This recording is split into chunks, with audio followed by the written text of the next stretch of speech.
Holy shit. I think we are online. Okay. This is gonna be so fucking interesting. You sure about that? Hello, Sam. Hello, it's me, Do we have Sam. Hello other. there. Oh, nice. Nice, nice, nice, nice, nice. The gang's all together. Yeah, here we are, I guess. So, a small, a small forward um, before we go into it. Hello, Asriel. Give me, give me the stage for like 10 minutes so that I can actually preface and talk about some nonsense I want to talk about. If that's okay with you guys. Go ahead. All right. So first, it fucking sucks that I didn't stream earlier, but um, um, I had some. I had to go through some stuff in real life, and it's almost over. I still, I still am waiting for some results from some examinations, but I'm pretty confident, all in all. Um, but yeah, that's why I was like, it kind of like weighed me down, and I couldn't stream and everything. Plus, I was getting dizzy, as I said back then. I was like, I had difficulties like focusing and everything a little bit, or rather, it was unpleasant to try and stream while I'm kind of dizzy and all. So but it's getting better, and we're getting to the end of it, and it's gonna be fine. I'm pretty sure. But yeah, so more time passed than I wanted. But if you remember last time, I wanted to do a once and for all kind of Final Fantasy um, farewell, let's say. Maybe temporary farewell. I don't know. For now, it feels like it's probably going to be at least semi permanent. Okay. And I wanted to discuss, like, to bring Neris and Sam on voice to have a 3P conversation. I mostly played with the whole group that we had in Final Fantasy, but I want Sam and Neris's contribution to this because in general they come from different like points of view about the game, different than mine, and we're all kind of like Neris is like the old dog. All right, he's been hauling for years in Final Fantasy. Sam is the newest, and I'm like in between, let's say. And we wanted to share some opinions in a vacuum, like without extending into comparisons or adding too much of our of some of our subjective views, But we wanted to like uh, address a few things that that we experienced. Um, Obviously, not everyone is going to agree, um, but this is like my stream, and these are my guests, and Asriel, my viewer, my retainer, um, and yeah, let's get down to it, I guess. I don't know if I'll be streaming Skyrim today. I will be streaming Skyrim tomorrow, though, for sure. And so, because I fucking missed it, right? And I couldn't work on the mods too much. I did work a bit on them though, and I'll work on them more tomorrow, I think, before the stream. It's getting there. I still have like 100 mods to go through. Okay, give me a break. It's like I've been going through like 600 mods. It's very fucking time consuming, and yeah, it's a thing, And we also had to do some Guild Wars 2 stuff, change the scenery a bit, just go into the story, all that stuff. I wanted to see the new story. Well, I'll also do a Guild Wars um, 3P Reflections conference, and it's gonna have its own art because let's not ignore the art, the elephant in the room. Look at it! I just made that like 5 minutes ago, literally, and that's supposed to be me, Sam, and Neris, I suppose. I don't know, and you get the idea anyway. I'm gonna do some other art for the Guild Wars one. We're looking And very disappointed there, I must say. sorry. We're looking very disappointed in your artwork, I must say. Yeah, I don't know. Like we are. It seems like we're disappointed in the artwork, but the artwork, in my opinion, perfectly reflects Final Fantasy. I mean, if you look at the art, it's like if you just start adding things with your mind, you can see a work of art. But what's really there is room for criticism. Okay. All right. So I think it's pretty much, you know. Oh, and by the way, if my voice is coming out a bit weird, and if my laugh is coming a bit weird, and if I'm like wheezing a little bit and whatever, I have a ton of bandages like lumped inside my nose, and I'm bleeding, and I'm like a fucking pig bleeding. Okay, so you know there's that because I also had to go through surgery without anesthesia. Ah, yeah. Anyway, all right. That's the prologue. That's it. That's it. 6 minutes. Cool. Um, so I'm going to start off since I'm the host, right? I'm the main host. Okay, I'm the main hostess. Hostess. There you go. I knew there was a female word. Um, I'll just say let's start with like let's start with with the thick stuff. Let's start with the combat uh, of Final Fantasy. So, in the end, all right, Neris, after 10 years and some after several months, and raiding as well, though, um, what are your opinions? Like, I think I'll start with Sam because Neris has a lot to unpack, I think. Yeah.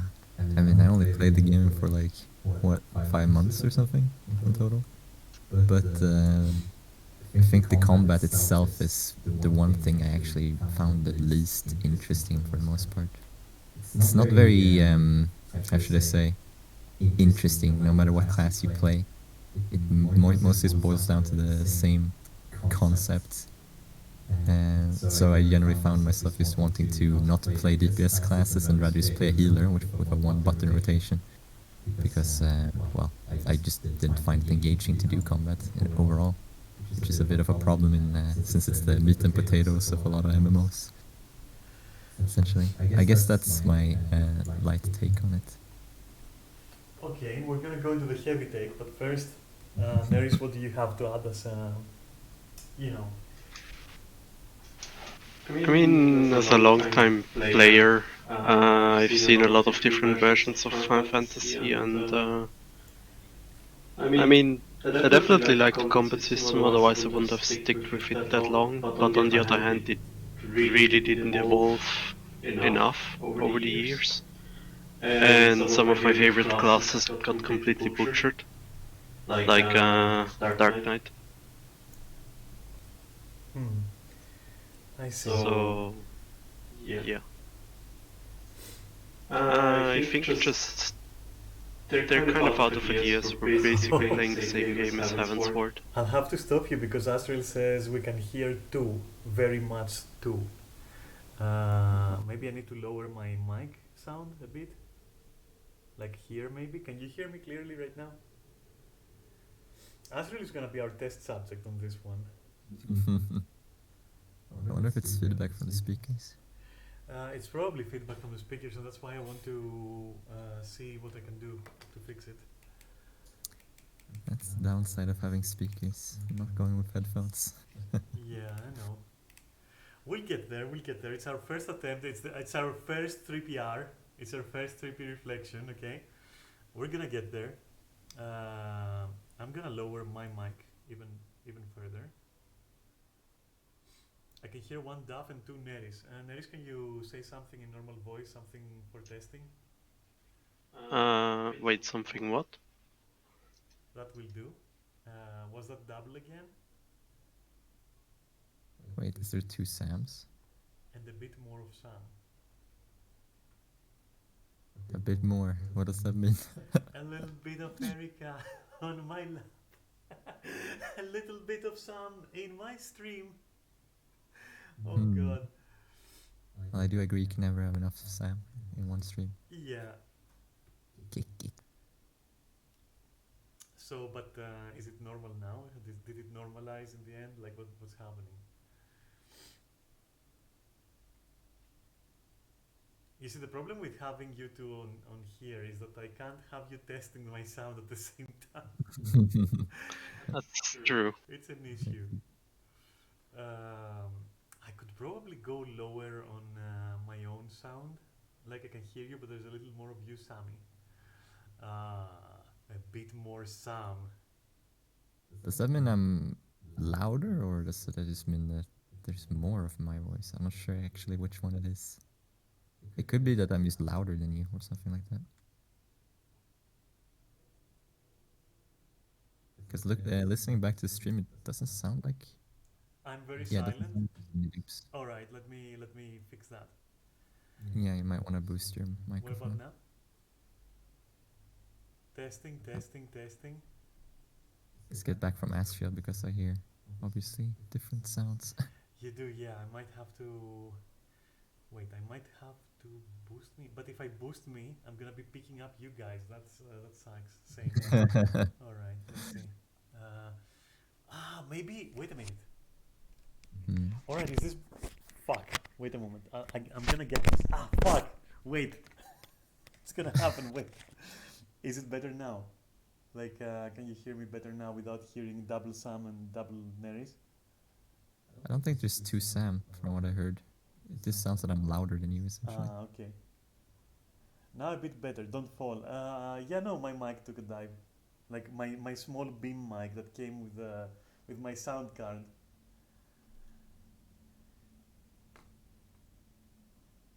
Neris, No, you have been commanded to talk. I shall talk.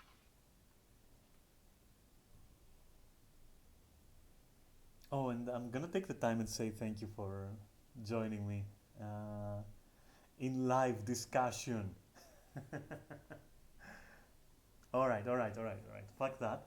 Thank you, Asriel, for helping us with the sound. You're now officially our Sound Minister engineer. of Sound. See what I did there? Some retro fucking lore, the Ministry of Sound.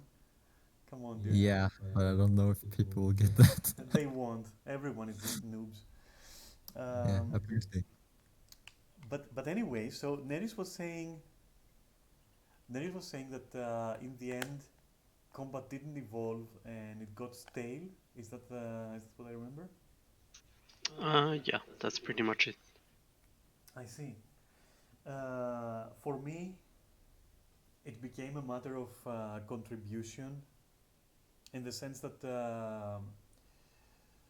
as far as I understand, we're discussing, because combat is not just like, it's not just what we said. Combat is like it includes like fight design as well and everything. But right now, I think we're talking about specifically how it feels in general to have a character and use it in combat. Yeah, I would say the character aspect is what we were talking about All mostly. right, cool. Just to clarify it, for me, it's most that your character is not a toolkit.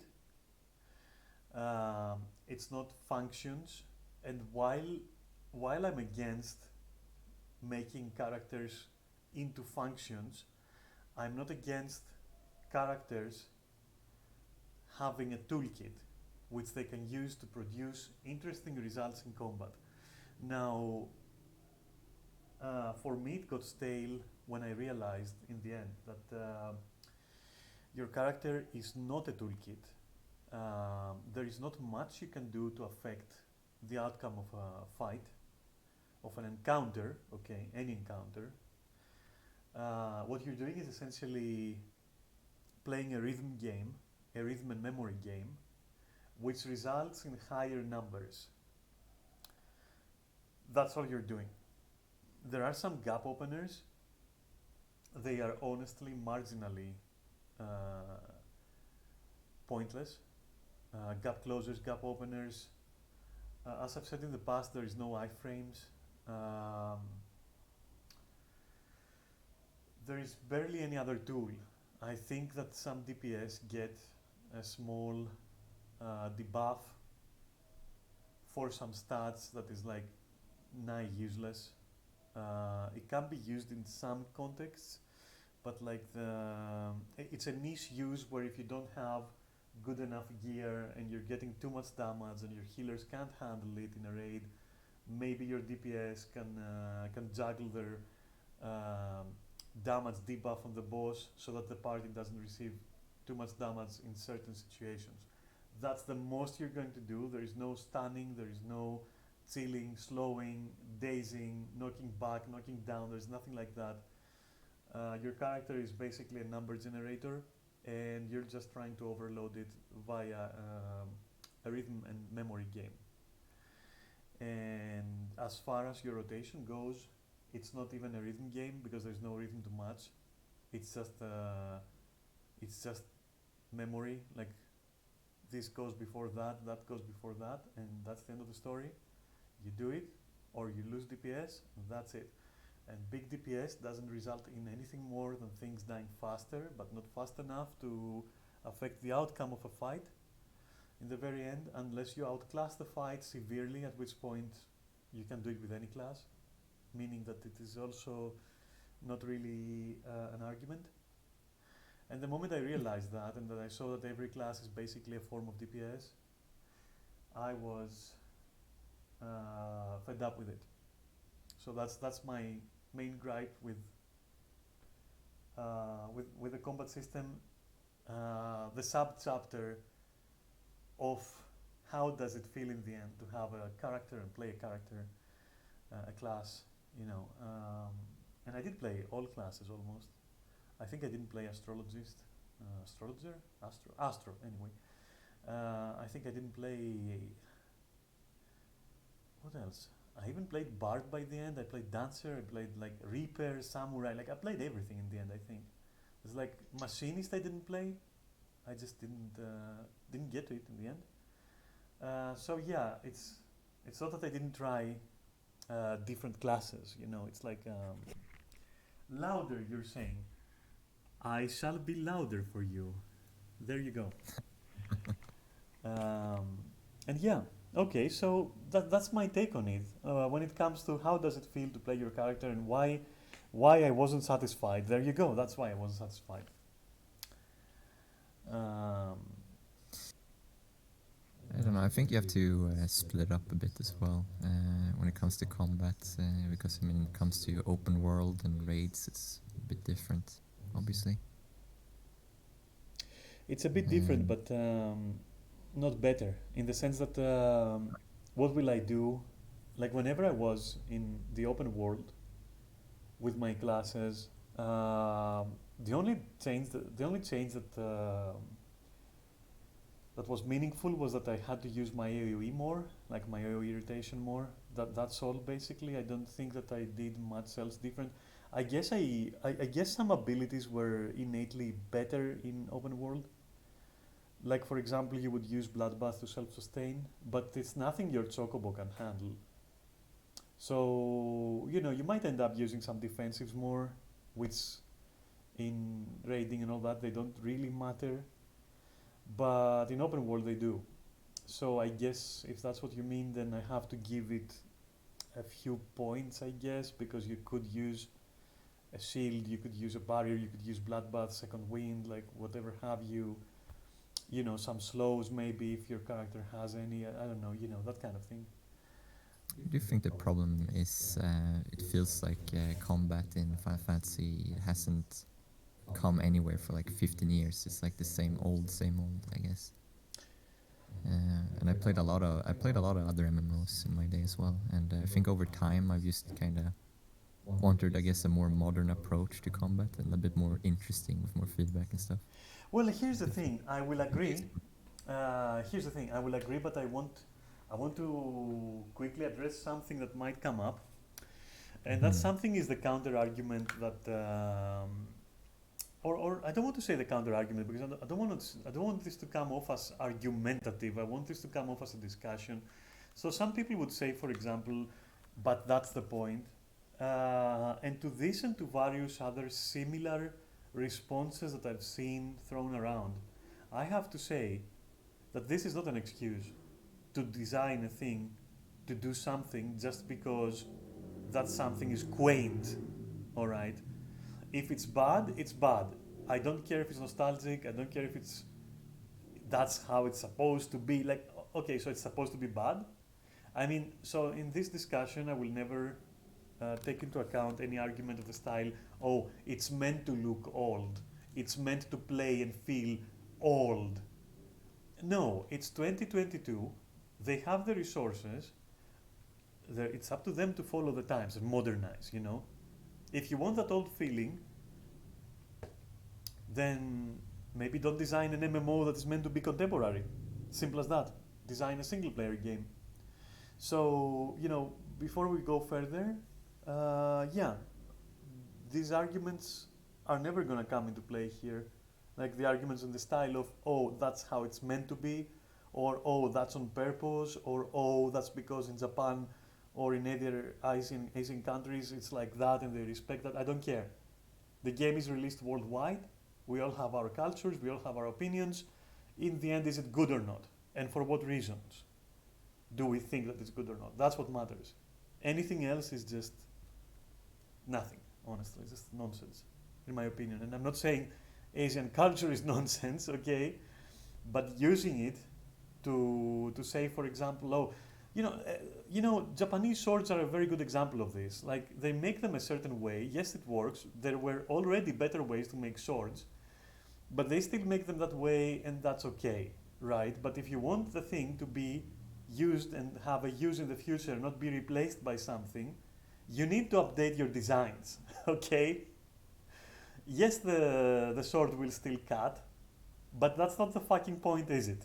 You want the best sword for you. Anyway, maybe it's a bad analogy, but I think it roughly works when it comes to addressing this and that. Like, oh yeah, but it was made by this blacksmith in the mountain. Yeah, who the fuck cares? We got robots, we got fucking factories that can make that shit for you for free, okay? I understand the reverence, and you can have your small shrine and worship whatever you want, but we here would rather put things in a vacuum and say what we felt about the design and all that. That's what we're doing. So yeah, please, understand that we're not gonna take into account anything like that. Anything like, oh yeah, but I like the menus with a hand pointer. I like the old Final Fantasy. Yeah, okay, but is it like, does it cut it in the end? No, it doesn't. So don't. That's not gonna fly. Anyway, and with that said, please continue. And sorry. I think that's a pretty good argument, considering it's an open discussion after all, pretty much. But yeah, no, it just feels like I'm playing an MMO from like 2004 or something. Like, I mean, I guess there are people that appreciate that, but I guess you also have to see it from new player perspective. You do want to attract new people to your game. You don't want the game to just die out because you refuse to change your ways, essentially. The one thing I can add to that is that they have changed their stuff, so it used to be a lot worse even. Dear Lord. Especially for physical classes, it was an absolute nightmare to AoE. Because back at the start of ARR, we had TP still, which is basically like mana but for physical actions.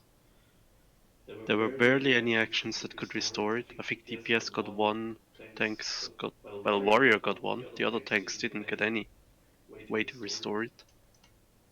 And AoE, just one AoE skill would take like 10% of your TP.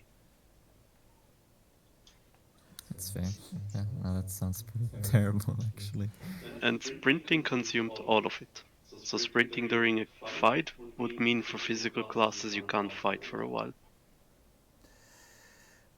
To that, I have to make another parenthesis and say that while I understand that there was progress made, taking something from absolute dog shit to barely bearable, while I can see the effort, why stop there? Why not just modernize completely?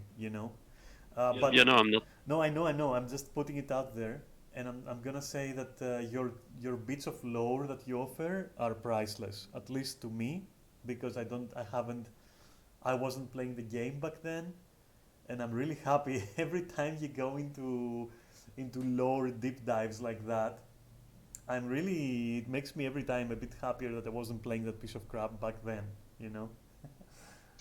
Oh yeah, any person that is nostalgic for ARR, be wary of those people. For many reasons, actually, which we will see going forward as well. We're going to talk about that a little bit as well.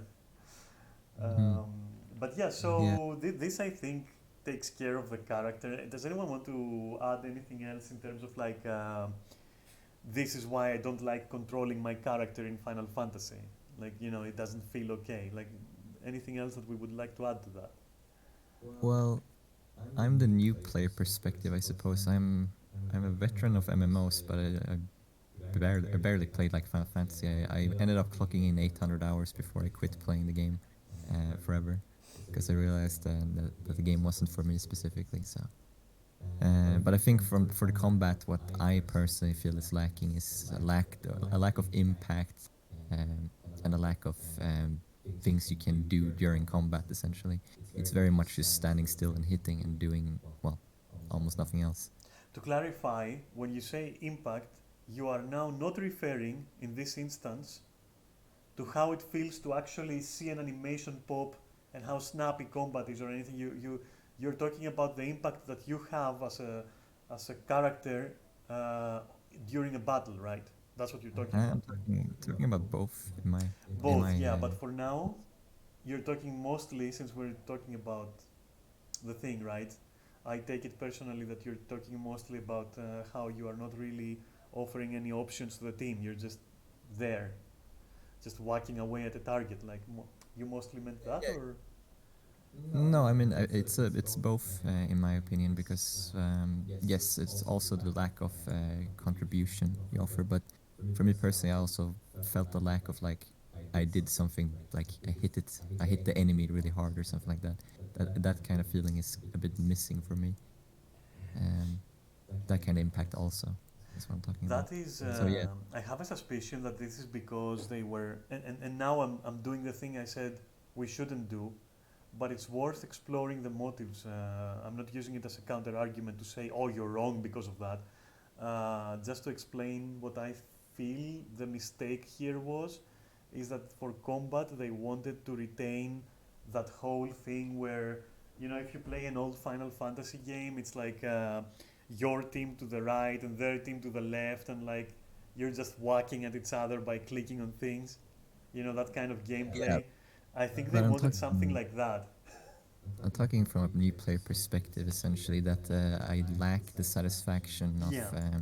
executing my moves. Like I can drop a meteor on like an enemy and he won't even react to it, essentially. Yeah, There's some yeah. I get what you mean sort of, exactly. I get what you mean exactly. yeah, and that in turn makes it so combat is less satisfying and it's not really something you want to execute if you can avoid it. Like I would, since I was starting off as a conjurer, I would often used to put my enemies to sleep and run past them rather than fight them, because I found the fighting aspect of the game completely boring personally. Considering Which is that a bit. considering that there isn't even a flinching animation, this is totally understandable. Like there isn't even a flinching animation for enemies. Like you hit them and they're like, yeah, whatever. Just our numbers are going down, or Yeah. your numbers are going down, and that's it. Not even your character, I think, has. Maybe your character has flinch actually. Like I think I've seen when I drop from a height and I take damage, the character does a kind of like, a winch, like and goes like, Mhm. moves a bit. But I don't think in my years of Final Fantasy, 2 years now, 2.5, I don't think I've seen an enemy react to me hitting it literally. Yeah, no, there's a lack of that completely, which negatively impacts combat as well, for me personally. Yeah, coupled with the lack of physical interaction with your targets, in the sense that you can't push them back, you can't pull them in. It makes for a very sterile combat, which, as you described, is basically an impactless Mexican standoff where you fire your abilities in quick succession. Whoever does it best wins. It's That's very static, the Yeah, it's entire thing. static. Yeah, it's static. That's the word. Yeah. It's very true. Yeah, and that's a big issue if you're gonna be doing, well, just that for a lot of the game. You ideally want some kind of feedback for that. There is a discussion about whether or not this is what the game is about. There is a very vocal group of people which will insist, they will cling on to the fact that the game's combat is only part of it, like a small part of it. Like people who are like that are usually ones who will main crafting, who will main um, this or that. They will avoid raiding. But to this, I have to say that actually you can hide it all you want, but in the very end, combat is a huge part of the game. Um, you can't really say, oh, just don't do combat. You can just do what? Like dating in nightclubs or what? Like, what if you started the game for combat? Because there is so many fights in the game. Like, you can't say it's not intended to be the main part. Mhm. So that is also an argument that I absolutely and willingly ignore completely. Like, I don't care for that kind of argument. Like, oh, there are so many things to do. It doesn't say anything to me. It has so many things to do. We're discussing about the bad parts of the game, and one of them is combat. I don't need anyone to tell me, oh, but you can bake pies. Like, sure, yeah, I can bake pies in Final Fantasy if I want to, but what if I want to do combat? I'm talking about as someone who wants to do combat, like who's here for the meat and potatoes, as some put it, for the combat, because that's what I'm gonna be doing most of the time. Yeah, it is a main system, so you can't really make the argument that well, you can do it. It's also focused on all these other things because obviously combat is one of the main components of the game. Like if I wanted to focus on, if I'm only there for like player housing and stuff, wouldn't I rather just play another game that has, well, better housing that is focused on being Oh, specifically housing? I'll, I think I think it complements the game, but it doesn't help the game if the main systems are not satisfactory. I will agree. But I wanted to say, I will interrupt you to say goodbye to Asriel for now, and to thank him for being our noise engineer, as he puts it. And hey, have fun with your movie and family dinner. And yeah, unless you mean with your friend, because like with fam right there can be both family and or a friend. But either way, um, enjoy, honestly, and thank you for dropping by. Take care, Asriel. Bye It's bye. nice having you. Family. All right. Yeah. No, but yeah, like I said, combat will be a main system of the game. I mean, it's right there, always in your face. You always have action, like access to your actions and stuff. So it's obviously one of the main focuses of the game. You can't really hide that. That The fact, is the very fact that you true. can go clubbing and stuff, sure, but it's always gonna be like it's always like something you can do on the side, pretty much. Even though Yeah. people focus on that more or less. I mean, we are talking about a player base that would unironically take a NPC dating simulator. Yeah, there is that. Let's keep that for later, because I want to completely bite the meat of those bones of combat before we go on. That's fair. But we want to talk about encounters as well then? Yes, I would very much like to hear what you guys have to say, how it made you feel. I'm gonna categorize it. I'm gonna categorize it into two or three things. So the first one is going to be just dungeons, all right? Not deep dungeons, not extraneous like that. Just dungeons, all right? The second thing is Mhm. going to be raiding, to which I will say I will exclude normal raids. I don't consider. We'll get to that. Like why I'm doing that is going to be explained. So Mhm. savage raiding, and then in the third category, I'm going to put all the extras. For example, Eureka, Boza, all the mini games, uh, Heaven on High, Palace of the Dead, all those things that you can, leveling your chocobo, treasure hunting, all those extras. I'm gonna put them in their own category. And you'll notice that I'm not even bringing up ultimates or unreal fights. So unreal fights are the penultimate in masochism. Like, I'll get to that later, but for now that's gonna have to do. And for ultimates, I'm just gonna say that any content that is on purpose designed to keep you occupied for months and months and months of like wiping and wiping and wiping, and for every single mistake of every single person, I think that is like part of a whole other chapter which is called artificial difficulty, all right, and complexity instead of depth. I think that fights like that are part of that discussion. So don't include them in there. All right. So there you go. Let's hear it from Neris first, coming like from 10 years of experience in all those aspects. Maybe we should start off by discussing dungeons then. In Yeah, that case. yeah. Dungeons for sure. I mean, dungeons I think are pretty fine. They're kind of fun to do the first few times.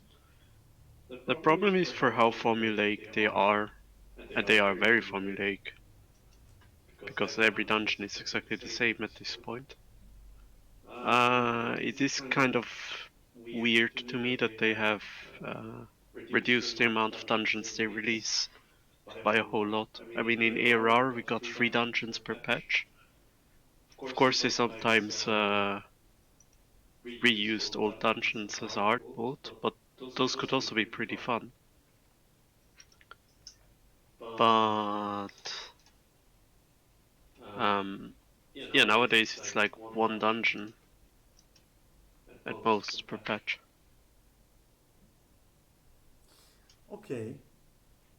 To that, I'm gonna say that personally. Wait, no. I'm gonna hear some first. Like, what did you get out of doing your daily dungeons and clearing all your backlog of dungeons and catching up to us, and like, what kind of taste did it leave doing the dailies and all that? Go on. So I think dungeons is actually one of the strong parts of Final Fantasy. They are fun to do at first, and they do offer some variety as well. And generally, I do like dungeons in MMOs. I think they're good. So I do think that they're good in that regard. However, I think the combat issue we talked about earlier also negatively impacts the dungeons, because once you've run the dungeon a couple of times, it's always going to be the same thing over and over again. So when you do things like roulettes, it's fun at first, but it quickly gets very stale due to, well, you can always know what to expect, essentially. And the dungeons are exactly what Neri said, formulaic, that just becomes very samey feeling. But I will say that they're probably one of the more stronger aspects of the game. And also the fact about them releasing less dungeons, I think that is also negatively impacted by the fact that they're trying to focus on many things at once rather than perfecting one thing at a time. I think it's a bit of an identity crisis they have, apparently, where they want to do everything. So they get less resources on very specific things. Yeah, I do think that prioritization of development is a huge issue with Final Fantasy, and how thin it spreads its resources and to what ends is something that we should discuss as well later on. But there is another thing that you mentioned just now, and I want to bring it up later, and that is how formulaic things are in general. You did say that it affects dungeons, and I will agree. I will say though that it's a bigger problem than just dungeons being repetitive. I think it extends to everything in the game. Unfortunately, like this, as I said, with your rotation, you have this almost dance revolution approach. And but yeah, let me leave it at that for now. And personally, I'll say dungeons are definitely its strong point.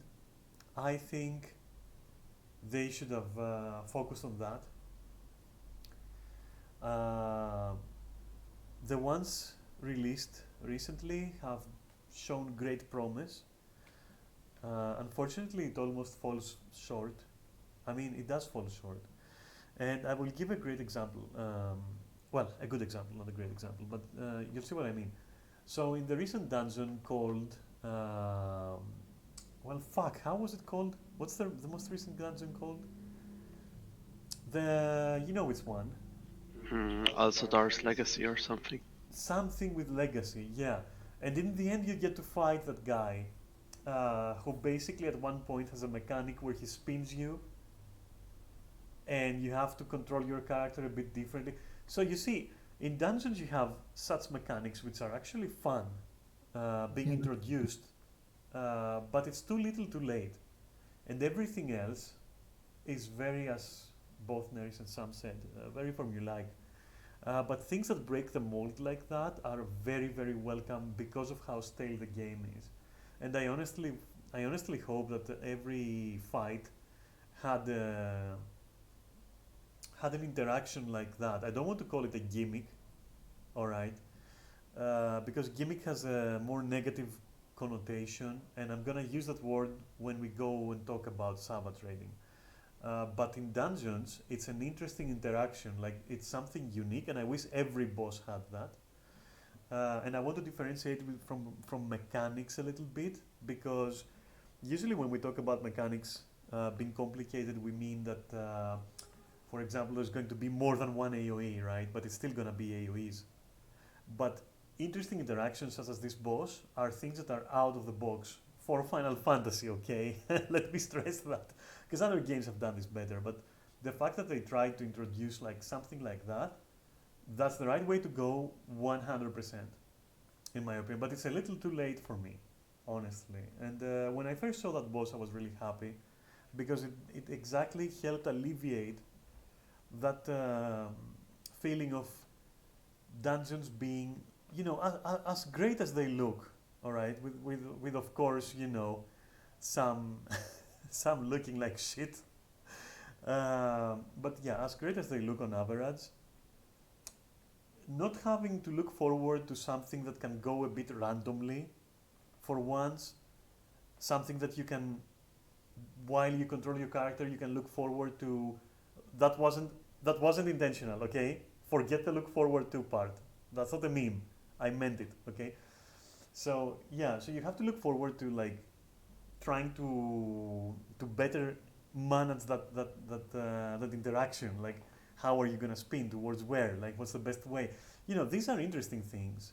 These are interesting things, and having more ways than one or two or three or even 10 to deal with something by using your toolkit,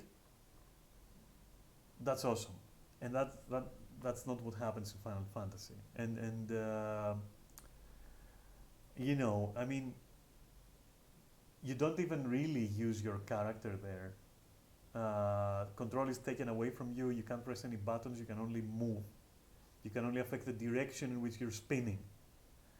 But imagine if, like, if for example, you could have access to your skills and movements, and each character also had some, you know, legit good utility moves, and you now have this whole plethora of ways of dealing with a mechanic, with an interaction, uniquely to your character and your playstyle.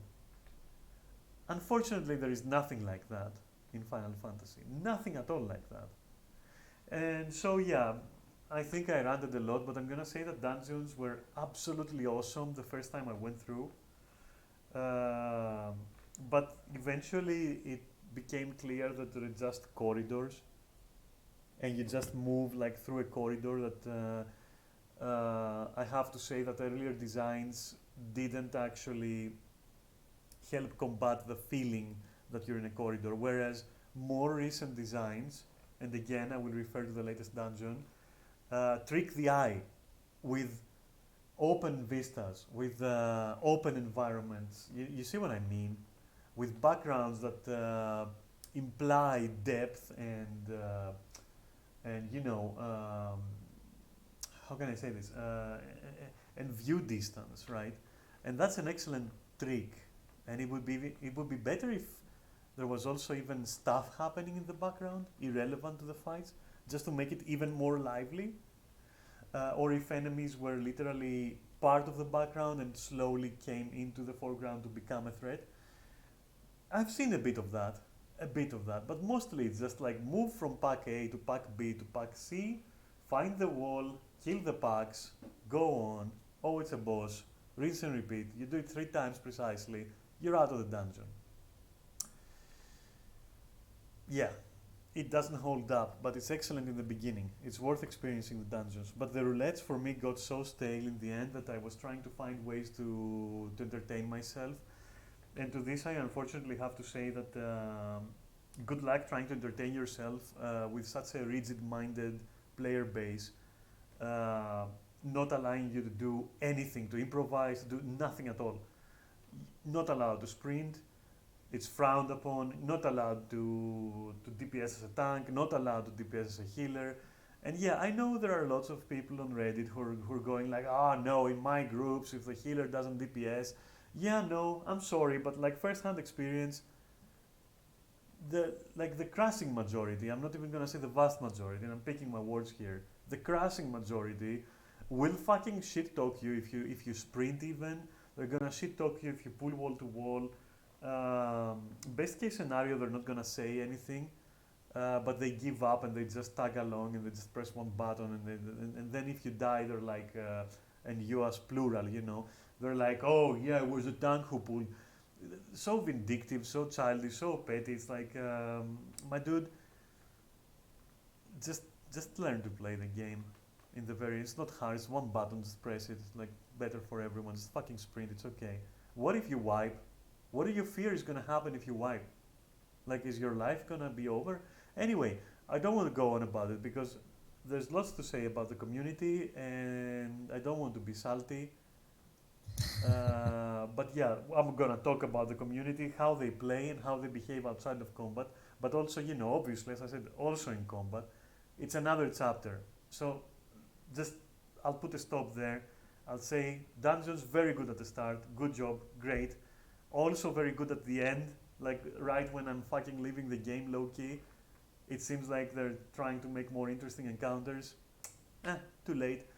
And the daily routine just gets fucking exhausting after a while. You end up trying to find friends so you can do like a 4 DPS squad so that you can have some fun.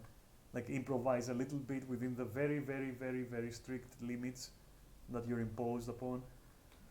That are imposed upon you. I'm very sorry. That's me for dungeons. And you guys want to add something? No, I think we covered about everything really for that. Yeah. No, I'm just really bored of the whole formula, which is always the same. Well, let's move to raiding then. How about that? To raiding, so in essence, extremes and savage, right? Let's move to that if you're okay with it. It's fine, man. Sure. All right. So, yeah, Neris first this time. There we go. In my opinion, as with many of my opinions in Final Fantasy, it just never really evolved past Heaven's Ward, in a way. Still very much the same setups, still very much the same mechanics. In a lot of ways, they try to hide them or fashion them in a new way. But a lot of times the new fights just feel like an amalgamation of mechanics that they just mash together, instead of having an actual theme or fun ideas behind it. That's a 10 out of 10. Just wanted to say that's like a 10 out of 10 from me. Okay, go on. Sorry, just wanted to interrupt. Yeah. Yeah, no worries. I mean, as said, like, the amount of stack markers or look away mechanics in the game should already tell you a lot. I mean, why does every enemy have an attack that depends on how many people get hit? Which And it goes even. Go on. Go on. I mean, it's just with almost any fight in the game. It's like rarely anything fresh or idea new. The most unique mechanics that most bosses have is basically just mixing up a bunch of different debuffs that have to be resolved one way. It's always going to be the last boss of a raid tier that does this. It does bring in the foreground the overarching issue of you can only do so many things if you're limiting yourself. You're not giving classes a toolkit, actual utility moves. You're not allowing different team compositions. If you're limiting yourself left and right, you're gonna fall into that trap where Final Fantasy has fallen, where basically you're working within a very limited, within very limited parameters. And I think that there's only that many mechanics you can do. You can ask your players to do with the composition allowed currently, and what each part of the composition is allowed to bring. Because let me tell you, if you could bring a blue mage, things would play very differently and a lot more fun. All right. And by that, I'm not saying, oh, let us bring blue maids.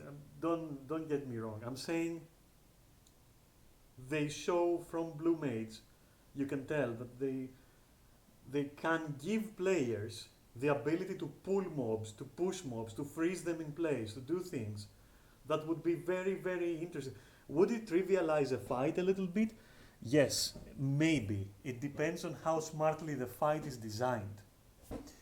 And to this, I will say that I'm starting to think that with that Final Fantasy fight designers feel insecure in their ability to improvise and to counter creativity. Not to counter creativity, to accommodate for improvisation on the part of the players. That's what I meant.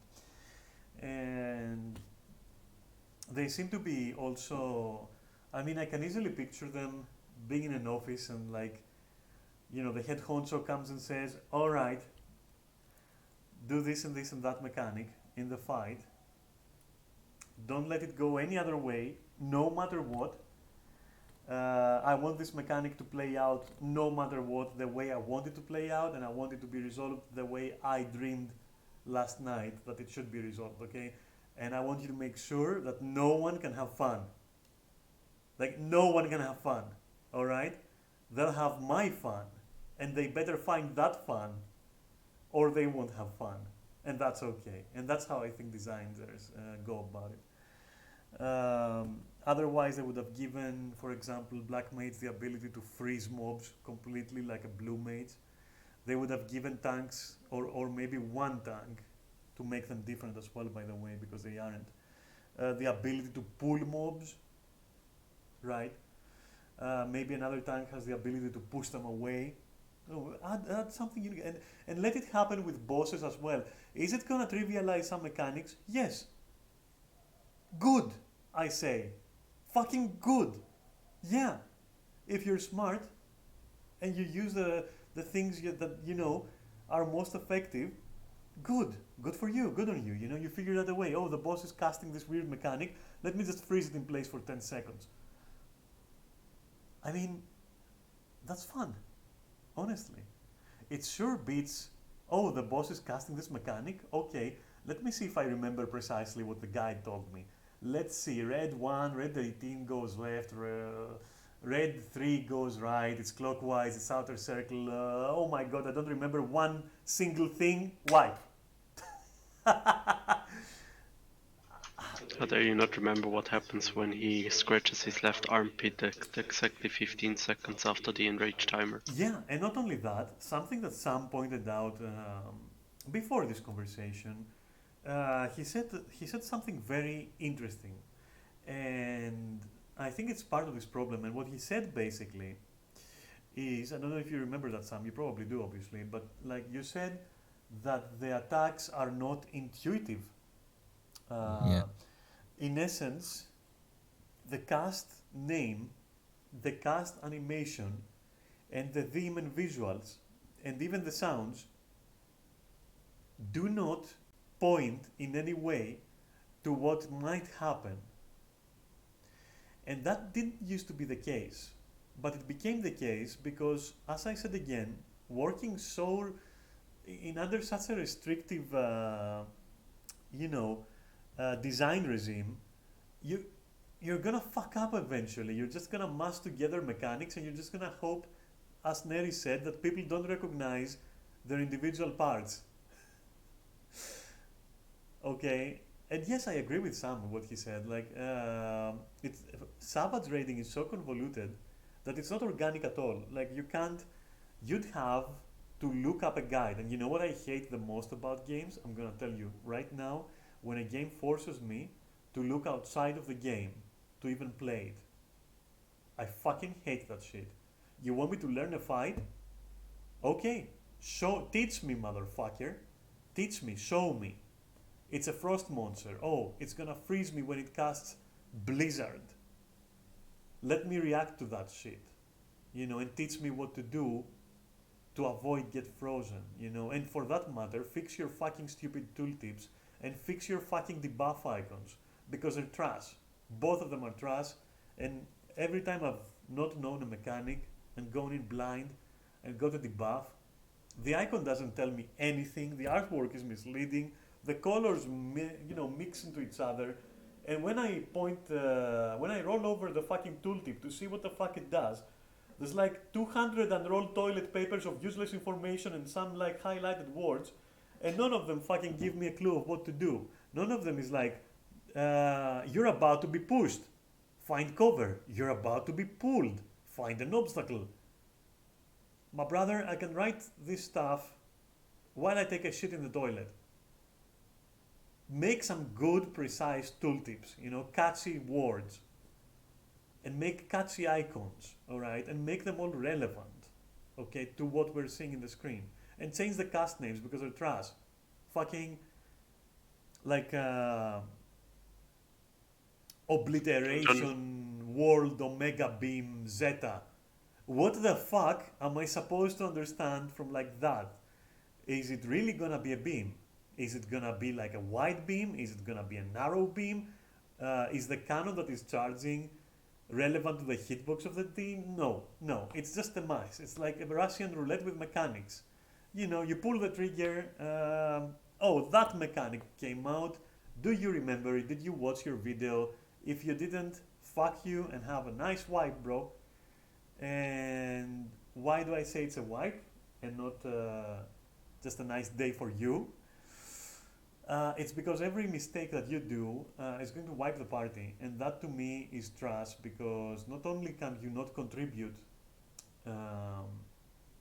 with your character because everyone is the same, alright? All DPS is the same, all tanks are the same, and all healers are the same. And to be honest, all healers and tanks and DPS are the same. They just do lower DPS or higher DPS accordingly. That's all. And some of them heal, and some of them are beefy. That's all, literally. Like the tanks are there to just, take the tank buster. Okay, wow. That's a whole class. Take the tank buster. Come on, my dude.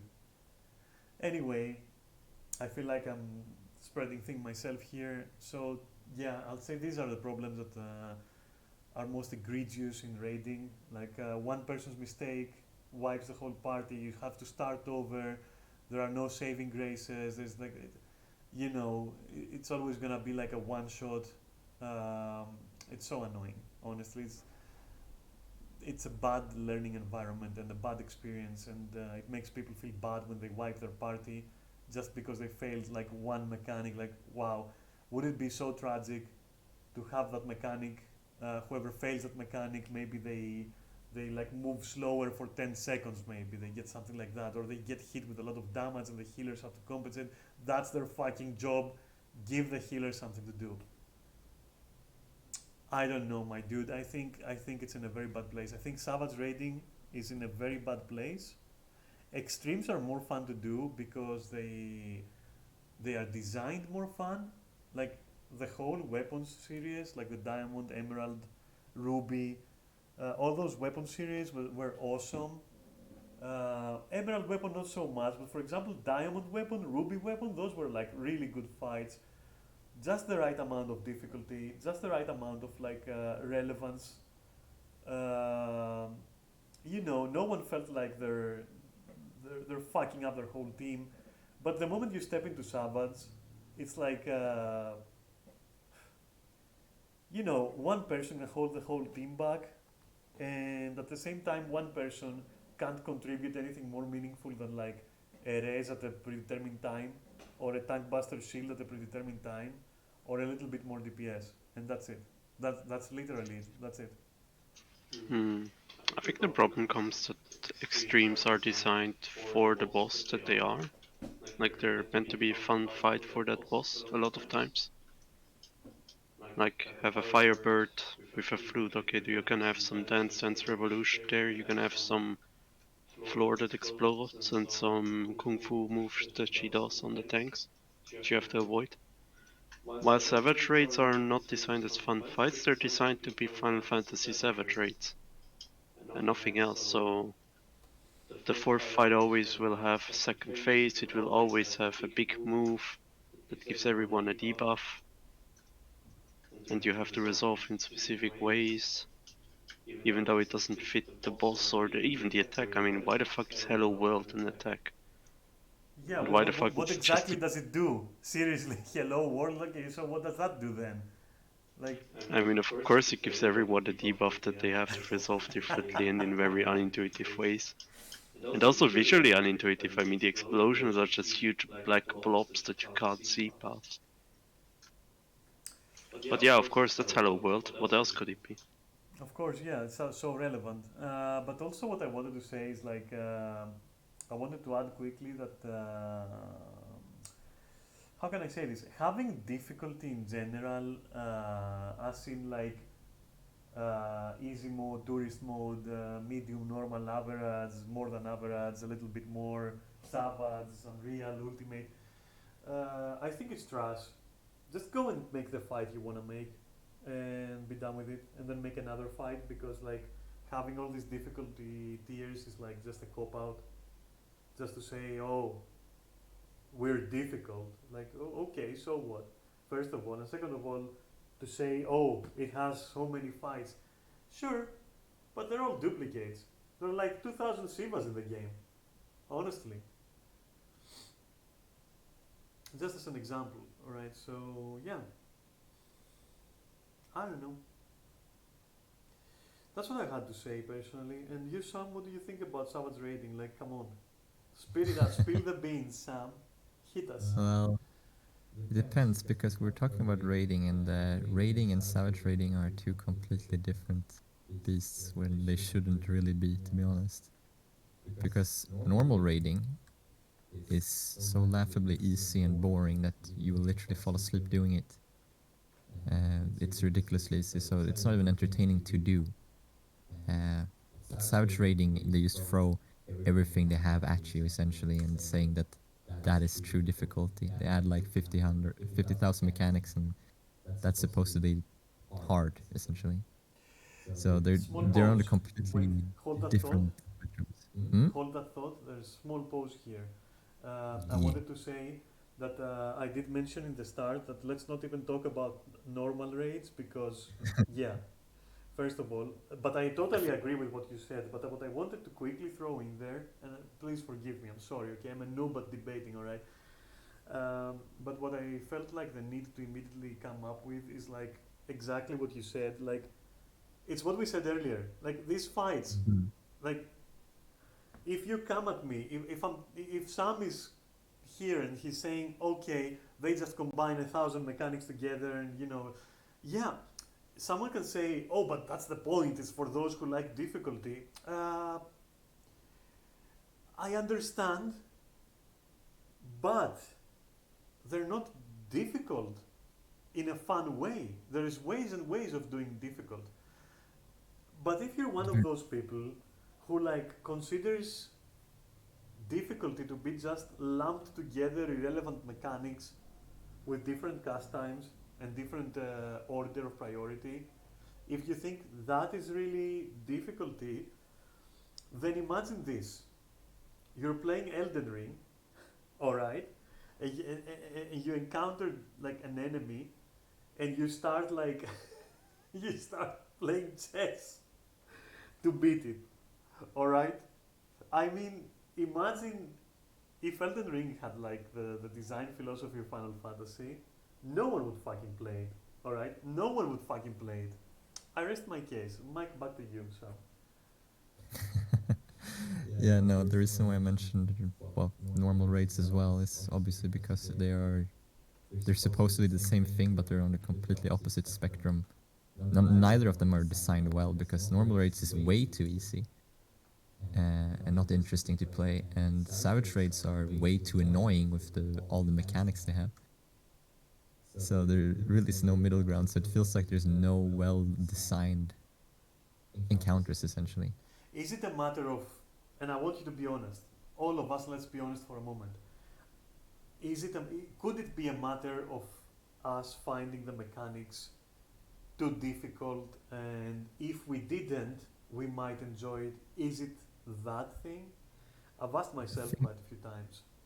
The thing about that is, if there's something I'm really good at, it's remembering and pattern recognition. It's something I excel at, so I don't find it difficult to do, but I don't find it engaging either. So just remembering the fight and just doing the same thing over and over again, pressing my same buttons over and over again, it's not interesting. There's no element of surprise. It doesn't feel like a fight, because you can always expect what will happen next. All right, I wanted to get that out of the way, because me, as a stupid person who has severe difficulty learning the mechanics, but also at the same time as a person who once she learns the mechanics, I can do them blindfolded 20 times over. I get the same feeling Sam gets, all right? In the end, when I learn it, I'm like, what, that's it? I can do it with my eyes closed now. It's never going to surprise me, and the fight is going to take 5 minutes for me. Fuck it, and I'll be top DPS, whatever, man. So, yeah, I don't think it's a matter of skill, and I don't think there should be any like counter argument from anyone, or any like suggestion that, oh, maybe it's because these three guys debating this are like are fucking morons. Like, Sam is very quick-witted, Neris is very quick-witted, I'm dumb as fuck, okay? But all of us have the same experience. Like, once you learn the fight, you never want to fucking do it ever again. It's so fucking predictable and boring. It's like, anyway, go on, sorry. Yeah, that's something also important, like wanting to repeat fights, for example. When you're done a fight, you rarely want to ever go back and do it again, because it's not really fun to do them. It's true. Which is also a huge issue. Now, I only have experience with basically the end of Eden and beginning of Pandemonium when it comes to raiding. But that's like been the latest raiding, so it's kind of the trend they're going for, I guess. You can kind of make that argument. It's very similar since Heaven's Ward. And yeah, I generally don't find it, like what I said, I don't find it like I'm in a fight. And it doesn't feel like I'm in a fight, it just feels like I'm studying for a test or something, and I just have to remember this stuff. And that's not really how I want my combat to be in video games. I would just go and play an RTS in that case. I think that somewhere along the way, combat in Final Fantasy, and those who designed it actually, forgot that it's supposed to be a game. And I think at one point it went beyond that into what you said, and feeling like examinations every time. Yeah, no, it really feels like they didn't think about, oh, how can the players have fun while also challenging the players, essentially. It's just like, how many mechanics can we stack on to this fight to make it seem like we have difficult encounters in our video game? 10 out of 10. Yeah, 10 out of 10. The thing also is they never really evolve as soon, or if they evolve, they do it so stagnant and predictable that it ends up being just stale. I mean, now that I think about it, I'm saying it's been similar since Heaven's Ward, but that's not quite true. It's mostly since Neo X Death. Neo X-Death, I think most people would say is a pretty good fight, right? At least those who've done it. I've done it with you quite a few times, and I absolutely love the fight. Um, Not only is it cookie, like completely, Neo Exteth is. I don't know who the guy is, I don't know the lore, but immediately it's like a very catchy design and a very catchy arena. And the way that you defeat phase one and the way that phase two starts, this shit felt epic, and it felt like the encounter was interesting enough. It does have its weird, huge debuff and big, attack combo. It does have that. Um, but especially the first phase has like some weird stuff, like where he becomes a tree and shit like that. It's kind of fun, It's kind of like, it's hype, It's pretty hype. I gotta say, it's pretty hype. Hmm. So yeah, what I think happened is they saw people liking Alexander with its debuffs. Because it had like debuffs you had to resolve before it stops time, which was also pretty hype. And they had a Neo X Death with like the whole second fight within the fight, and also again its debuffs and such, and people liked that fight. And now every single final boss in Final Fantasy since Neo X Death is just a Neo X Death clone. Kefka, it's a fight that transforms halfway through and has debuffs that you have to resolve at the same time. Still a pretty nice fight, but it's Neo X Death, just reskinned. Final Omega, Neo X Death reskinned. Titan, as much as I love Titan, also a Neo X Death reskin. Instead of debuffs, you just have your markers above your head. Which actually makes it better because it's more intuitive to me at least, once you know the colors. Shiva, Neo X Death as well. She does have Light Rampant, which is a bit unique to her. Though I guess it's also just a big mechanic with many debuffs. And then Final Eden, so Eden Prime, or whatever it was called. Not Eden Prime, sorry, it was Eden Promise, I think. Also a Neo XF clone. And from what I've seen of the new fight, it's also pretty much a Neo XF clone. I'm gonna add though. Oh wait, I'm not gonna add it because I already said that extremes are actually fun. So yeah, I'm not gonna add anything. I'll just go back to like how much more fun I had clearing like Byako and fucking Susano and all those guys. Thematically correct moves, awesome mechanics. Like you get high in a tornado, like Shinryu, fucking Shinryu, right? Those were fucking good fights. But then you go into Savage and you know something else? Locking extra lore and items behind, like, let's be real a little bit here. I'm gonna make a parenthesis in the conversation. You want to have different escalating difficulty tiers? Fine, have them, whatever. But the original version should always be the one that has the loot and the titles and the achievements. Now I can see the Savage Raids having achievements. I can see them maybe having a title, but no items and no glamour. I'm sorry. Otherwise, again, merge it and make from the beginning the fight that you want to make. If you feel that your players need hand holding, because I can't see any other reason why normal version exists, teach your players and encourage them instead of distancing yourself, not creating proper tutorials, uh, not creating a proper new player experience, not cultivating an atmosphere of cooperation and of learning your character during dungeon runs. All these are design flaws, and the team behind Final Fantasy is responsible. Um, of course, players are gonna be sour when you sprint and they don't, because it's something that you haven't taught them. It's something that you haven't taught them that it is okay to do, and that it's desirable to do. So, again, if you feel like you've left your players and they need hand holding, start from the beginning. Don't start by splitting up fights into easy and hard mode. all right? And don't hide items behind hard mode because not everyone finds that kind of difficulty fun, all right? I'm not saying take away their option. I'm saying if they really find the difficulty fun, why would they mind if the reward was simply clearing it and getting an achievement? Hmm? Why? So I smell double standards there. That's what I smell. And let me tell you right now that my opinion on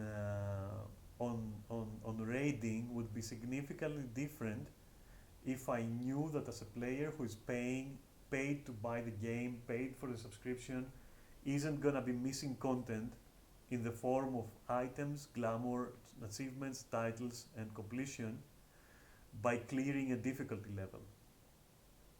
I hope that makes sense, because I can't explain it any better.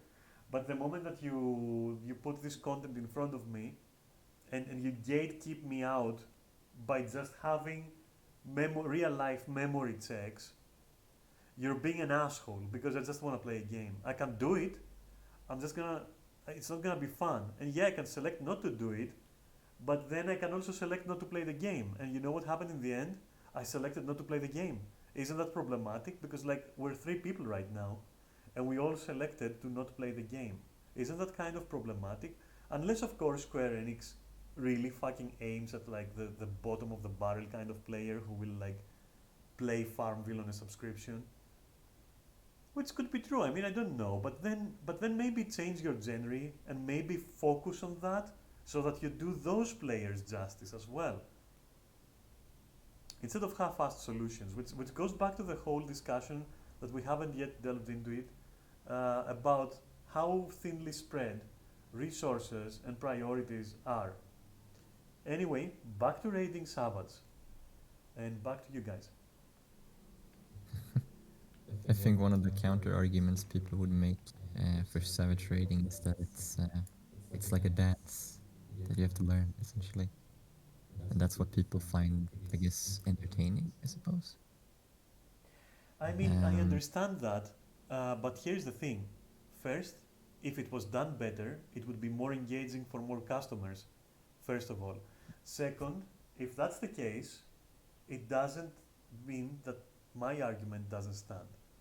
Sure, have the difficult version be a Dance Dance Revolution rhythm game. Okay, but the lore, the items, gear, etc., the mounts, everything, the titles, the achievements, put all that in the original version.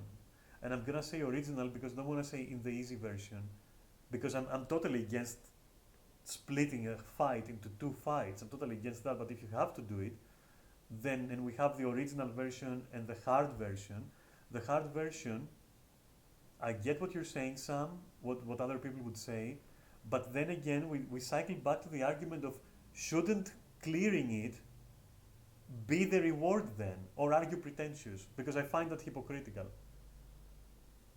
Personally, I think they should make the normal version more difficult, but they should also give the rewards there as well. Precisely. And they can have an extra challenge Precisely. specific to that encounter. But Sorry.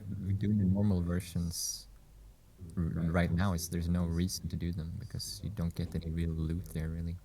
It's very starved, I would say. There is another design flaw there that I want to mention that we also encountered and was highly problematic for us.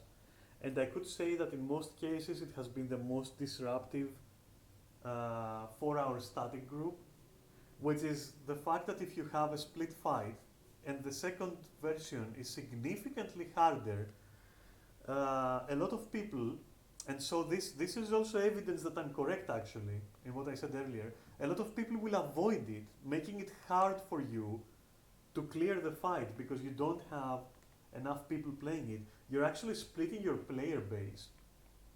And there is this toxicity between non-savage raiders and like savage raiders. It's like this toxic fucking environment where the one group thinks that the other group is extremely toxic, and in between them they've created a fucking field of mustard gas at this point.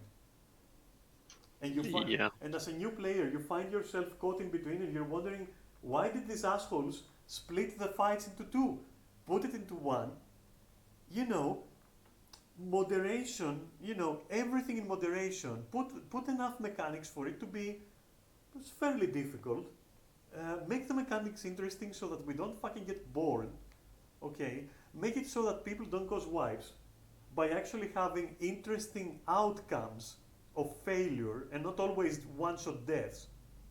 All right, as well as interesting success mechanics. Maybe someone in the party is super smart. All right, fine. Make him handle the mathematical part of that fight. All right, let him go hack the computer to debuff the boss. And someone who's good at DPS, let him fucking whack the boss. Like, you know, create interesting dynamics in the group. Open up the fight so that if someone wants to do it, he just can't get away with going into the easy mode and getting like, you know, stumbling through normal and being like, oh, I just don't know how to fucking stand on two legs. I can barely fucking sprint. I can barely fucking do a rotation. AoE, what the fuck is that? I just single target everything. Tank stance, never fucking heard of that. You know, and they stumble through normal, and then they're like, okay, yeah, but I'm not gonna do Savage because it's so toxic. Instead, cultivate your players, give them proper tutorials, have only one fight so that it can be encouraged. You know what? I understand having a second difficulty, but I'm gonna say this: make it an event or something. Okay, this Saturday, you know, Omega is gonna come back with a vengeance, and it's like harder than before. What do you get for clearing it? I don't know, a fancy title. That's it. It's no completion, no lore, no items, nothing. You know, just maybe some stupid hat or something. I don't fucking care. Maybe not even that. You know, but like, if they really want to, they can do that, and they will stop splitting their player base like that and creating toxic atmospheres, and having people saying, "Oh, you know, there's only normal. I don't even acknowledge Savage." Yeah, but Savage has extra lore. Savage has more items. Savage has gear, and we're gonna get to gear, by the way. It's another subject completely, gearing in Final Fantasy. But for now, I'll say that yeah, for all those reasons, and I don't know if any of you guys want to add something, but for all of those reasons, I think it's a terrible idea. Savage is a terrible idea. I think raiding is bad in Final Fantasy for those reasons, like straight up bad. There's one thing I would add, and that's the fact that literally every boss is just collective punishment times 100, making it very uninteresting to play through. And also extremely toxic as well, because if you have one person screwing it up, then everyone's fucked.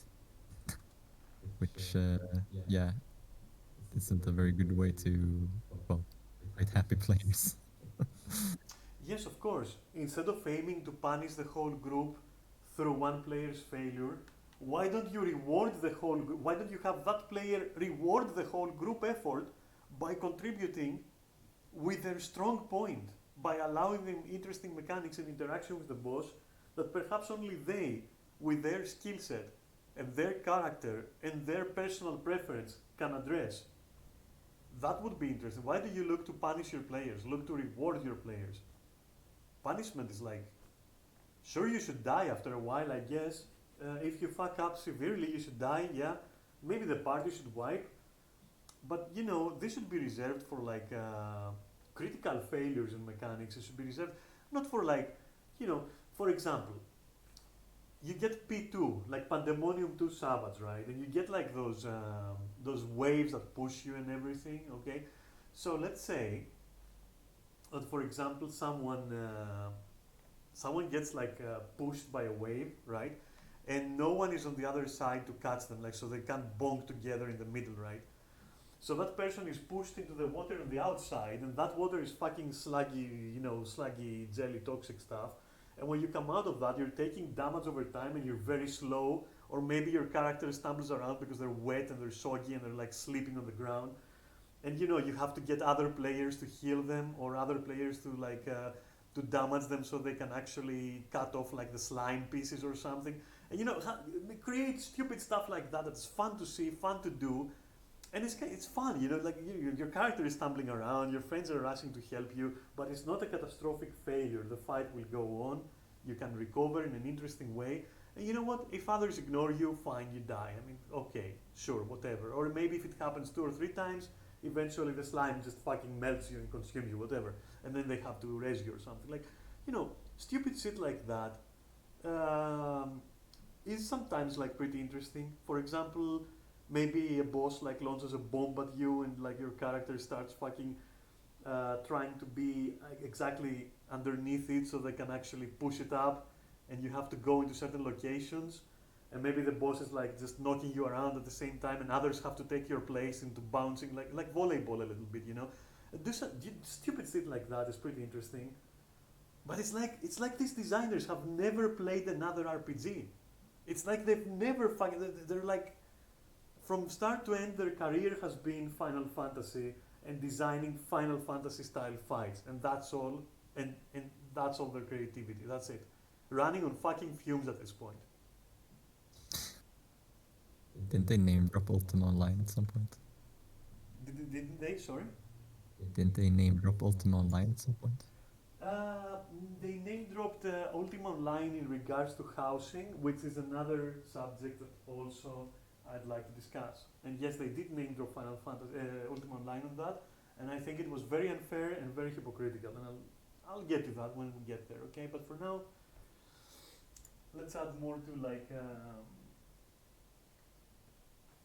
to rating. I mean, I think we exhausted rating and why we found it a bad experience. There's one final thing probably I would say, and it's the fact that they need to structure the fight better, like when it comes to specifically about taking damage and stuff, because for most of the fight you won't take damage and then suddenly you'll take one big hit essentially. That is very true. That's But true. Hmm? that is a core problem with healing and tanking in Final Fantasy that has always been there. Yeah, They've made healers so bastardly overpowered, and tanks by now as well, that anything that doesn't one-shot you is meaningless completely.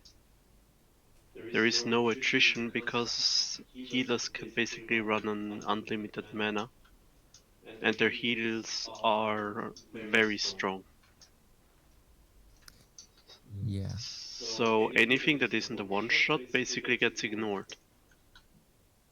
It just makes the fights very uninteresting because you never feel like you're actually involved in the fight because you're full health all the time. Like you don't take any damage. And then suddenly it's like boom, all my health gone. The reason I stopped also playing Warrior because basically you can just ignore every tank buster because for the most part you have home gun for every single one of them. Hmm. Like there are fights that Warrior can basically solo tank the whole thing just because home gun is on a shorter cooldown than the rest of the tank busters. In worlds basically. Yeah.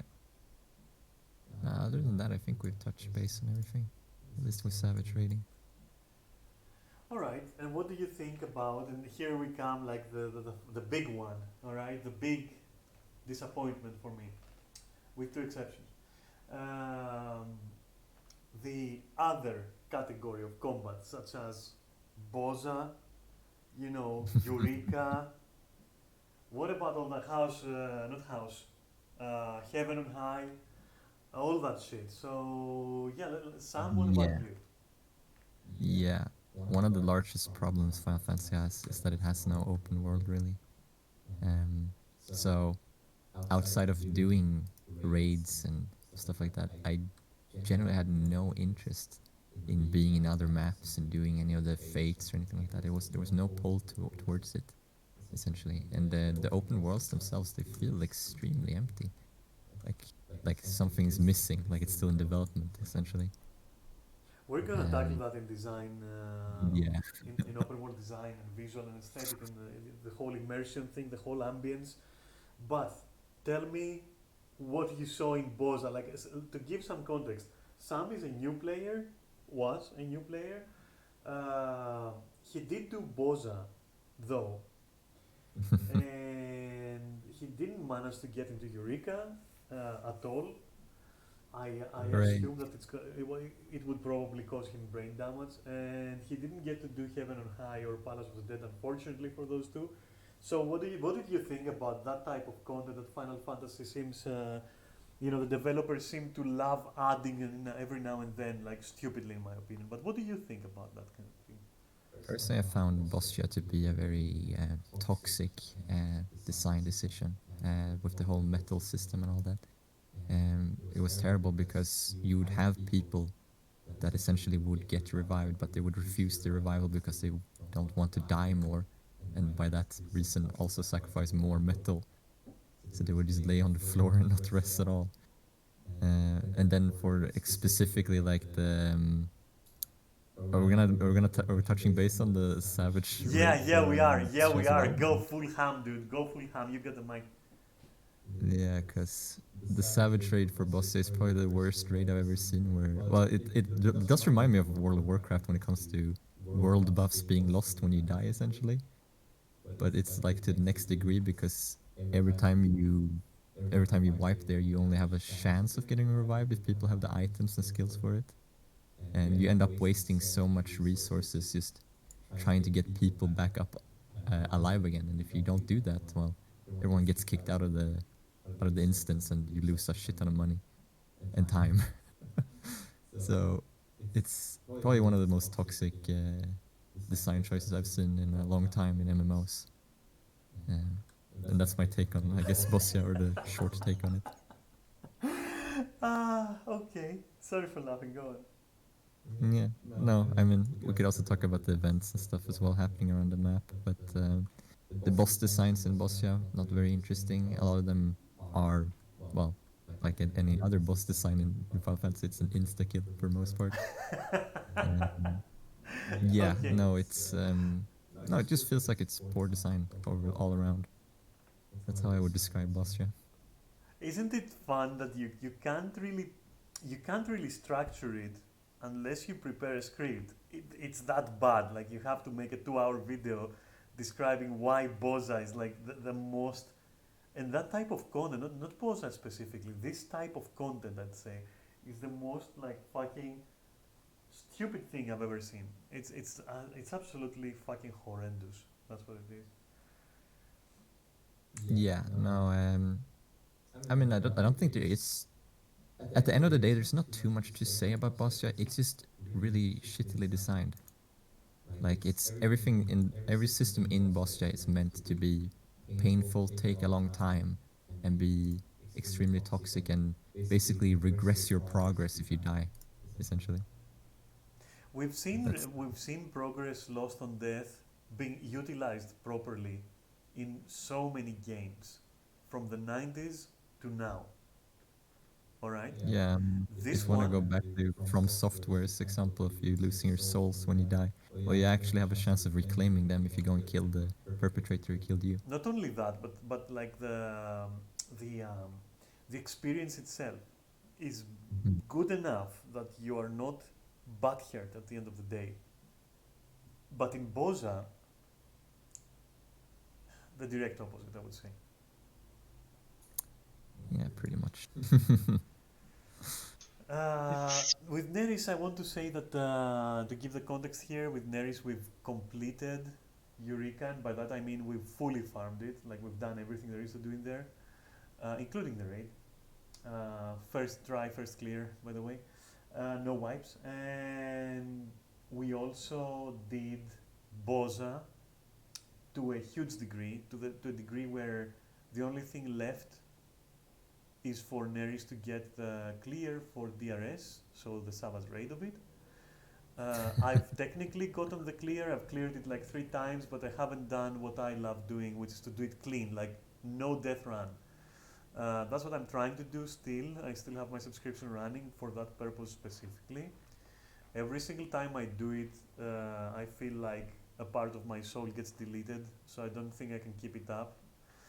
Um, so we've also finished Heaven on High multiple times. We've finished Palace of the Dead multiple times, sometimes in one sitting. Um, so we do have experience with this content type, all right. And I do realize that Deep Dungeons is different than separate maps. It's different, okay. but we have enough experience with both, and so Neris like has definitely has a good point of view on all those things, you know. So there you go. So go ahead. Hmm. The first thing I want to say is that, like, well, no, the very, very first thing is that, just to give a bit of background, Eureka was the first thing that actually made me quit for a while the game, that is. Because the relic grind was such fucking bullshit at that point. Uh, Otherwise, what I want to say is that there's definitely one guy in the dev studio that really fucking loves the idea of having an open world explore mission, but whoever that is should just quit. Because both Eureka and Boja are fucking terrible, and it's not even the first to attempt at it. Because there was, like, the very first attempt of something like that was the diadem, which was universally so hated that Square Enix even deleted it and took it down twice because they reworked it and it was even worse than before somehow. It also used to give random stat at best it's a lot better than Savage rates at the time. To one person out of 72 though. So it was complete and utter bullshit, all in all. And it's just content, they need new designers for it if they want to continue it, because whoever is trying it just is not good at their job, clearly. Do you accept the debate that the debate point that it is the way it is to cater to a certain crowd and that's why it should be preserved? Because I do not fucking stand for this bullshit. But question. Oh, it's definitely catered to a certain crowd, and that crowd can go play Final Fantasy XI because it still gets updates apparently. So they should just leave Final Fantasy XIV at this point. I mean, those are design decisions that were already frowned upon 20 years ago. Something like that, so. It's kind of predatory in the way it wants to waste your time as much as possible, essentially. And the fact that you pay a subscription, you pay for the game, and there's some obviously microtransactions in the game as well. It's kind of just disgusting to have such a terrible grind as well on top of that. About the microtransactions, we're gonna talk about that separately. I am not going to take the double standards view of what does it matter, it's just emotes and dice. No, motherfucker, it is microtransactions. Fuck you. In a paid game. No. Subscription. A subscription-based game. No. No. Letting It's one go and exactly- letting the other roll is hypocritical. It's exactly the shit WoW got shit for, essentially. Yeah, so why does Final Fantasy get a free sleep, but like World of Warcraft doesn't? Like, it's like quad standards at this point. Come on. Because And it's I will say one thing though for what Neri said, and then I'll let him continue because he didn't touch on everything I feel. I may be wrong, but I feel so. But yeah, Boza, Palace of the Dead, all of these, and I'll explain what I mean. They could have been open world locations. They could have been integrated into the story. They could have worked under the core system of the game instead of being inconsistent with it. And it would have worked. But no, they had to make a little small island somewhere that has no reason to exist, and the story is a piece of shit, and it doesn't even connect to the main story. And I'm gonna say one thing as well, after I'm done. So yeah, so why don't make that fucking part of the story, dude? Like integrate it openly. Forget about the fucking metal. Forget about all those inconsistent bullshit that you guys, And Eureka the same. Just fucking integrate them. They're beautiful maps, interesting ideas. Do them right. Do them justice. Your world is already fucking empty enough, and these worlds would work as all parts of the open world. They would work. All right. Plus, you wouldn't have to teleport like through 3 different fucking menus and have like stupid actions and shit like that. These systems are fucking atrocious. They're atrocious systems, honestly, atrocious. They're designed to inflict pain on your soul. All right. Now we could all go into, in depth and analyze why we think that.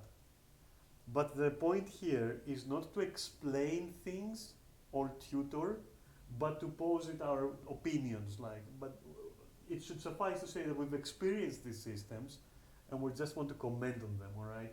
If you don't know as a viewer what the lost actions are, what the elemental system of Eureka is, educate yourself on it, experience it if you want, and then you might understand, maybe not agree, but maybe understand where we're coming from when we're saying that these systems are fucking atrocious, honestly. I'm not gonna sit down and explain like how the lost action systems work. I mean, if we explain every single thing, it's gonna take a very long while, especially for Boza, because it has its own system like of experience, of this, of that. I will go into a little bit of detail when we talk about the raid there, when it's my turn to speak, and talk about the raid. But no spoilers. So, yeah, go on, guys. I mean, with Osha and Eureka and that kind of content, I'm basically done. I do want to mention that they should have much rather focused on deep dungeons, because I think since that one works more on a dungeon basis, which is one of their main strengths, they should focus on that. Make them more interesting, make them more varied, make them more like dungeons in some parts. Because the later floors also devolve into pulling one mob one at a time. It can become tedious. But I still think that there's much more potential there, which they could have used, but they just didn't so far. Okay, so if you were to rate, let's do this. Maybe we'll do it in the end. Maybe we'll do the rating in the end. But I just wanted to say we can also rate things as we are done talking about them. So, we've talked about combat as in your character. What would you rate that? Let's go. Let's catch up like that. What would you rate that in the end? With 10 being an absolute bliss to play, and 0 being even if you paid me, I wouldn't touch it. Personally, I would say 3 or a 4. I think for me, I'm kind of done with that whole static system. It's very old. It's very boring for me personally. But I think a lot of people find themselves very comforted by that system because it's basically how a lot of the old MMOs played. It's how WoW still plays as well, to some degree, essentially. So I think that they find it comfortable, but yeah, holy hell, I grew past that, and I generally find them to be, it's archaic and not fun to play. So 3 or 4 though. 3 or a 4 for the combat, yeah. Yeah, but 3 or 4. Fine, I'll put a 3 then. A 3. I'll be a cynical bastard for this one. Okay, a 3. Neris, same thing. Probably a 6. I mean, I do enjoy the combat system. I have enjoyed it more in the past, but that's mostly down to my favorite classes being, or let's say my one favorite class being nothing like it used to be. Yeah, I would say 6. I mean, it did hold me for a while. I will give it. Unfortunately, I'm gonna give it a 2. I'm gonna give it a 2 because, especially with tanks and healers, I feel like I have nothing to do. Like there's no utility to the characters. And I would like utility to the DPS as well. Imagination, like something to be creative. I would like it to the DPS as well, but I gave it. I would have given it a 4 because there are moments when I really enjoy playing as a DPS, when I really specifically want to only do damage and feel like a 600 IQ mega brain by doing a perfect rotation for like over 5 minutes. Um, but no, this is like fringe cases when I have this urge, and I usually have this urge because exactly I don't have any tools. So sometimes my brain goes, fine, you can't do anything else in this under these circumstances. At least let's try to go for like extreme grid, extreme rotation, extreme mode, ultra giga scenery or whatever. So, but I can't let that cloud my judgment, and the reason why I don't give it even a 3 is because perhaps I'm a little bit jaded, no pun intended. Um, since I've done like so much content as DPS, especially as DPS, and I found it extremely grueling to the point where I had to resort to playing healer like for almost anything, just because I couldn't be bothered anymore. And when a game gets me to the point where I say I can't bother with like my main class, it's like for me, it's not 0 where I would say even if you paid me I wouldn't play it, but it's 2. It's like miss me with that, honestly. Um, what about combat as a philosophy, like their design of combat, like what they seem to want you to do in in every other encounter, let's say. What about that? How would you rate that with again the same system, let's say? Probably would have to define that a bit more. Let's break it up. You know what? Let's break it up. Dungeons. Let's go. Okay, yeah, dungeons is definitely the strong suit of Final Fantasy. I would say maybe a 7 for those. The thing about them is that they fall flat due to the combat system in general being very unintuitive, so you do get the same experience rerunning them over and over again. So I think they do fall a little bit short when you take everything into consideration, but alone they're probably the best content FF has to offer. All right, Neris. Mm, dungeons, I would say. I can't really ignore my history with them, so I would say 5. They were good, but they're just the same since ARR, so maybe even a 4. Fuck it, 4.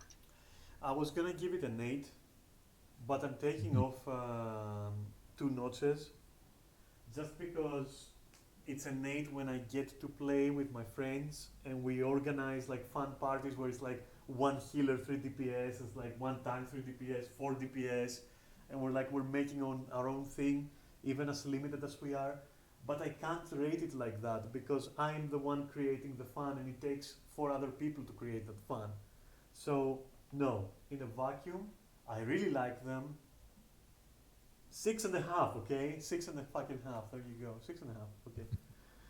They're good. And now, oh my god, raiding. Let's go. Savage raiding in particular. Let's go. Well, we already discussed Savage Rating, Did we rate didn't it we? though? We didn't rate it, no, that's true. There you We go. haven't rated it. Go for it. Yeah, yeah, that's. I really don't like it. I think the design philosophy behind it is it's old. People like it apparently. I certainly don't. I just think it's bad game design overall. So I would say, fuck it. I'd give it a 2. Yeah. Yeah, me too. Me too, honestly. And you, Neris? Uh, I will be a bitch and split it because visually and theme wise, sometimes I would give it like a 6. Gameplay wise, after what I've been through, a 1. Just because I'm almost at the point where you'd have to pay me to play more. Mm, so you would settle with like, oh, you're gonna have to split it. Okay, well, if we're splitting it, I'll tell you what. Savage rating, 1-ish, okay?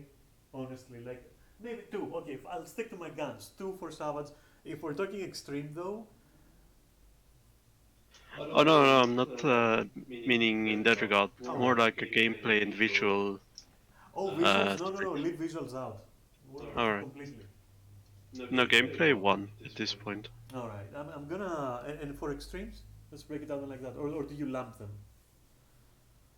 No, extremes I would more be at like 5. Yeah, me too. 5 to 6, I would say. Some of them I might want to do again. For example, like diamond weapon is interesting. For example, I would do it. Although you know what, as some also said for another part of the conversation, the fact that they're so repetitive just keeps it down. So no, you know what? Yeah, even for extremes, it's like 5. Yeah, it's like in the middle. It's like, yeah, do it for a new player. For a friend who's just started and clear them. I like them, but if it's like, what are we gonna do today? Static. Let's do diamond weapon. No, no, nope. So 5 because it's like yes and no. But savages are like 2. And some, would you like to split it up, or are you like the same with savages and extremes? Uh, Extremes so far have been a bit more interesting. They tend to have some different mechanics usually. So I would probably put a one higher score on those. I'd probably put it to 3. Nice, okay, yeah, understandable. And about what we talked now, even though I haven't finished, I haven't said my piece about the open world slash other content. Also keep in mind that treasure hunts are included there. I also said that in the beginning, like treasure hunts are included, fate, you know, ranked monster hunting, all of that is included in there. Open world encounters, like all of that. And In both that regard, I want to say all of those pieces of content to me are pretty much the same. The only fun I have with them is doing it with others I like being with as is, to be honest. It's not the content that makes it fun to me. yeah, it's not like you would go for a treasure hunt with strangers, for example. Exactly. All right, so rate that then. And wait, or should I say my piece first? I guess, like to keep consistency. Probably do your piece first. All right, so I'll say that I feel the same as Neris. Like I do think that deep dungeons are more interesting. I do think they have this redundant gear system, but it's not, it's not annoying me per se. But why is it there? At the same time, I don't mind it too much, but also at the same time, if I like content, I will run it again. You don't have to gatekeep me with individual and irrelevant gear systems, you know. But they're mostly harmless for Heaven on High and Palace of the Dead. I will say that Heaven on High is a direct upgrade in every single way. To which point I have to say that a lot of the things that we discussed have fallen victim to something I want to talk about near the end, I guess, which is like this whole museum effect, as I like to call it that. Maybe it's a thermal coin, and maybe people will start using it. I don't know. But this museum effect is when a game company pushes out some shit, it gets outdated, they redo the same shit, they modernize it a bit, they improve in every way. It's the same but improved in every single way, like in every single way. And they don't go back and modernize the previous version. And therefore, that is like just not dead content, but it's like mummified content. It's like preserved for like what? Like as in a museum? Like, am I not meant to do that content? So why are you preserving it in formaldehyde like that? It's a shame. So anyway, Palace of the Dead, Heaven on High. I'll say I enjoyed both. Heaven on High is far better in my opinion. I don't like the theme with the Asian stuff, but I didn't mind it. I would like it to be a little bit more mixed, but I guess it came with an expansion that was heavily, Asian themed. So okay, understandable, fine. So yeah, um, it doesn't it doesn't have the opportunity to get stale just because it's basically half in duration. It's 50% of Palace of the Dead, literally. So I think that's pretty cool. I will agree with Neris. They could have used a little bit better map design, even if it was just that you actually go up a tower physically without loading screens, or if it was, in Palace of the Dead case, that you're actually descending into the depths of hell. It would be so interesting to be able to see, to take a look below and see like the bottom floor, and shit like that.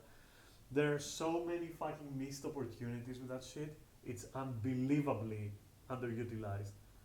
But I did like them, I did do them repeatedly, and I had no complaints. I like them. That's all I'll say. They're not like the saving grace of the game or nothing, but okay, I did them. Now, Eureka and Boza, I'm gonna pile up together. I don't give a fuck about people, arguing Eureka or Boza. Here's the real answer: none of them. They're both shit. They're so shit that talking about it makes my breath smell bad. Honestly, I'm almost suffocating myself here. I can't even begin to describe like how wrong both things are. Do they have a cult following? Yes, they do. Does that mean they're good? No, they're terrible. They're fucking terrible, honestly. Um, if they were dissected and split apart and segmented and like peppered around the open world, then we're doing something. We're cooking with fire then. But all these stupid systems like elemental wheels, like fucking metal, and like I'm the goddamn warrior of light. Why do I have to prove myself to fucking second-rate cannon fodder soldiers? Come on, dude. Like, didn't you just see me like fucking vanquishing gods? Get the fuck out. What is this fucking metal system? Like, like imagine if I'm like fucking, Ronaldo, right? And I go down the street and it's like, there's like a bunch of kids playing fucking football in the hood. And I'm like, hey, wanna play some ball? And they're like, nah, fam. First you gotta prove yourself. I'm fucking Ronaldo, dude. Fuck you, like what the fuck? Like, so I'm trying to say, in a comical way, that even in lore it doesn't make sense. None of it makes fucking sense. Boza gear? Why? What's wrong with the gear we've been wearing? Seriously, like why does it? I don't even know. Don't even like. What the fuck? What the fuck is a lost action? What the fuck is that? Do we cannibalize the brains of dead soldiers and that we kill and we recover their memories and we remember how to use their fucking abilities? What the fuck is that? Well, to be fair, that's how the jobs work. I mean, you know what? It's shit. It's basically what a soul stone is. Yeah, but it's not the same. It's not the same. Like I know. you can't fucking rip apart the lore and headcanon it like that. Come on. No, it's stupid nonetheless. It's retarded. Okay, I'm sorry. I'll say the word. So I can't, man. Seriously, I can't. There's nothing I can say. I will say that especially the Lubrum Savage is to me such a mystery. Like it's almost existential. Like I look at it and I think about it, and the more I think about it, the more confused I become. Like it works so differently to the whole game, so differently to its actual normal version counterpart. It's so the rules are so different. Like reality works differently in there, literally. Like why it's so inconsistent? It's designed, every single detail is designed meticulously to inflict maximum fucking pain to your paying customers. Why are you doing that? It's so anti-fun, it's unbelievable. I can't even begin describing it. It's like you can't res others, you can use re-resers, but they're RNG. They say 70%, but in reality it's like minus 70%. Others can raise you only if they have a certain action, and only if they're healers, and they can try to raise you, and that has an RNG, alright, and it's terrible. Because I've seen someone in my runs require 40 fucking attempts, and they run out as well, and your own stuff with the RNG also runs out, and everything in the dungeon is a one-shot. And everything has to do with stupid mechanics that have nothing to do with fighting, and everything to do with, I don't know, fucking Candy Crush Saga, fucking shoots on ladders. Like, I'm not even fighting. I'm just like, you know, solving crosswords in the fucking subway to kill my time. That's fucking like, you know what? It's a minus 10 out of 10. Legit. Not only would you have to fucking pay me to touch that shit, you would have to fucking to put me on a pedestal. Like, I don't know, like massage my feet, feed me for 10 days, like pay my bills for like four months or something. I'd still be suspicious of you, and I would probably still not do it. It's legit a minus 10 out of 10. So now why am I doing it still? Because I have like this fucking OCD thing with like this fucking completionist fucking syndrome or whatever the fuck it is. It can't leave me alone. I'll just do it and then I'll probably vomit in real life and then never see it again. Like delete it from my brain. I give this content just because Boza is there, just because Eureka is there. I'm giving it a minus 10 out of 10 for real. I know it doesn't exist, so you can say 0. I give it a 0. There you go. Even though there are saving graces with Heaven on High, if I were to rate them separately, I would give those a very solid 6 because you're more inclined to do them than not do them, especially if someone in your team hasn't done it and you're a good team and like you won't wipe all the time, because I know it can get very fucking frustrating.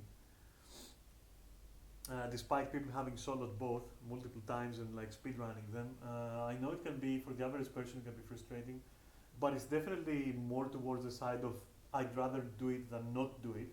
So I'd say 6, maybe. I want to say 7, but it's like a little bit tedious in the later floors and very risky. And the reward isn't that good really, and it's also very time consuming. 6, yeah, but Boza and Eureka are a monumental minus 10.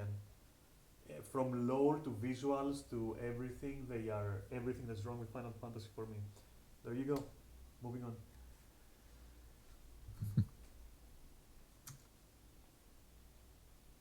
So, having said all that, have we exhausted combat? I think we said most things about combat at this point. So I think me and Sam haven't rated yet. We haven't rated combat. Go for it. It's true. We haven't rated the bonus content, so to say. So Eureka and shit like that. Is it really bonus content though? Isn't it just side content technically? It's penalty content. Same. It's penalty content. True. You can decide to do it separately, in which case Sam hasn't seen the rest, so he can just put it, just dash like nothing. All I've seen is Botcha, and that was toxic, terrible, and a waste of time. Is it a 0? It is a 0 for me. It is a 0. It's points. Neris? Botch and Eureka are definitely a 0 out of 10, easily. And Heaven and Palace? I'd say also 6 there. Right, it's more do than don't, it's more do than don't. They're not excellent, they're not bad, it's more do than don't. Yeah, I think also it just has more potential to be fun. Yeah, I believe so as well. Alright, and then that I think, should we even touch in PvP? I mean, come on, to me, No one cares about PvP no one in that fucking game. cares. It's like anyone who tryhards PvP are like so fucking sweaty, I swear. It is pretty funny though, just as a side thing, that right after the maker of the game publicly went on a PvP spree and reached top rank, I think, in all Japanese servers, miraculously Black Mage, his main class, gets buffed afterwards. Nice. I will say for PvP that I feel it has great potential. I don't like looking at it. It looks like the 90s are back. They're calling for their PvP modes. Like, you remember when you would buy a single player game and they would have like it also has multiplayer, like it also has deathmatch, and you were like, who the fuck? So, it's that sensation that I got. So I went in there. I've found it quite a bit, just because I wanted certain things from there. I was amazed that they have one-shot mechanics. No game should ever have one-shot mechanics in PvP. I'm amazed it's so bad, like the fact that you can actually stun lock people, the fact that you can actually have a bubble of invulnerability. So literally, exactly what was wrong with Paladin in World of Warcraft and PvP. Famously, they took that and gave it to everyone. GG's. Um, it's so weird. Some class designs, like Ninja, for example. Oh my fucking god, Machinist. Like it's so unbalanced that it's like comical. I don't have anything else to say. It has great potential. Uh, the core is there. The core is there, but it needs a dedicated team of like fucking people who are like really good at it, really want to fucking evolve it, and they can spend like a year refining it. I think it can be good, but as it is right now, it's just a side grind, and I didn't like it too much. And I felt it was also pretty weird, like in how it feels to actually PvP in such a game that is so static and combat is very static and like. And when I say very static, I mean like yeah, in PvP of course everyone is running around like headless chickens, but we shouldn't confuse. Uh, we shouldn't confuse what you call it. It's difficult to say. Remember, I'm Greek, okay? So it, you can't confuse dynamic, interesting combat with moving around like a chicken. Like one does not equal the other. Um I will say I much prefer. This is ironic. I much prefer the PvP version of every class's rotation so much more. It makes so much more sense. It is very well themed. It has utility. For example, as a Reaper, I can slow people down. Wow, like I was like, I'm really enjoying this in the sense that I'm actually doing that. I'm helping my team. I have something to do. Will I decide to slow the other person or will I decide to go for the big hit? You know, or will I spend my resources now or later? There were decision making. The core is there, and honestly, ironically, it pieces all over PV. That is like what I wanted to say. Like I can't rate it high because I have to rate it in a vacuum. But it's so ironic to me that the guys responsible for the PvP rotation and what the abilities actually do, they have better ideas than the guys that are responsible for PvP. If they're the same people, um get your head out of your ass and look at the two things and copy paste them, and you'll have better PV, honestly. Um, and tanks can actually pull people in, for example. So the mechanics are there, they just don't want to do them for PvE. It's like, I don't understand. I'm confused. That's what I have to say about PvP. It's so weird. I almost want to say it's how PvE should be. It's so weird. You can't even say that. It's so weird. On a vacuum, though, I will say I wasn't impressed. There's one shots, there's stun locks, there's like this weird paladin shield from WoW. The maps are basically mirrored images, like just flipped around and then conjoined.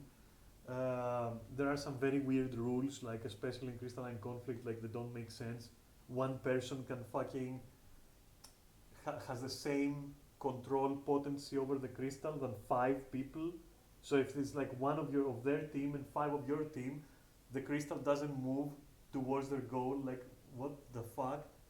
That's not how it should be. Stun locking is such a huge issue. Like one shotting is such a huge issue. Matchmaking is terrible, horrible, horrible. Honestly, class matchmaking is also horrible. It's the core is good, but it's trash. I'm gonna give it like a 4, 3.5, 3.5.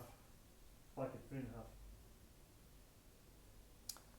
That's what I can say for PvP. I don't know if any of you can say something else.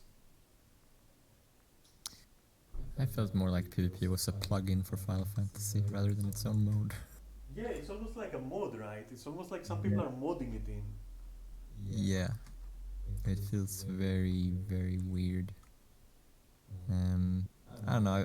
I find it a bit too bare bones and simplistic for me personally. So I wouldn't really play it myself. So I would say, I don't know, 2 for me. Yeah, 2, 3 there for me as well. Yeah, 3.5 just because I like the rotation ideas. Mhm. Neris, what do you think about PvP? I agree with you that the theming of the classes are much better in PvP than they are in PvE. I would probably give it overall a 4, just because Ninja was fucking hilariously broken and I could just chain kill 12 people. Alright. Literally, I had a match where I had like 15 kills, I think. But if you couldn't do that, what would you do? Oh, then it would be a 3. Okay. Just to give some background, I came out of most matches with like a lot higher KD, a lot higher kills than deaths in the end. By the end of my grind, so it's not like I'm a sore loser or something. It was pretty cool, I guess. I got my kills, I got my fucking glam, I got my this, my that. It's fine. You know, my currency is to spend on glamour and like the weird box with the new armor they have as well. I got that too. I wanted to farm the horses, but I just couldn't do it, dude. I just couldn't do it. So I wouldn't say it would ever be above 4, because it can't even be ambiguous. It's like definitely I don't want to do more PvP in this game. I would only do it if like they literally put in like my favorite glam in the game or something, and then I would have to grind it, and but only because of that. I'm a glam addict, by the way. I'm addicted to like collecting appearance items. So otherwise, I wouldn't touch it with a pole. All right, so I think that concludes combat, right? I would say. I don't know, class design. I wouldn't. I'm not even gonna try to go into class design and all that, because honestly, by the end of the day, all fucking DPSs feel the same, and all tanks feel the same, and all healers feel the same. It's so weird. Only visually do they change, honestly. I think they've overdone it with balance and with the whole Trinity system. I think they've totally overdone it with that, like to the point where everything is lukewarm. And only visuals are gonna keep you from it. Animations, visuals, and the theme of the class is gonna keep you. Now, the themes themselves, I would say, let's discuss about that then, right? So why don't we go slowly into art, animation, sound, and everything? Let's start with like class theme overall. Like, what do you think? Because there's this whole, you know, even though it's the mother of Asian RPGs, it still has the stigma of like it doesn't really do classes as Western RPGs do them.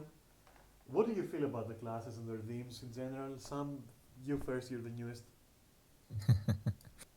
Well, I mean, I did max out obviously White Mage, Paladin, Bard, and Samurai, which I found Bard to be the most interesting to play. Um, Not because of my glam, also, by the way. But You bet. Okay. no, but Bard was had the most interesting DPS rotation.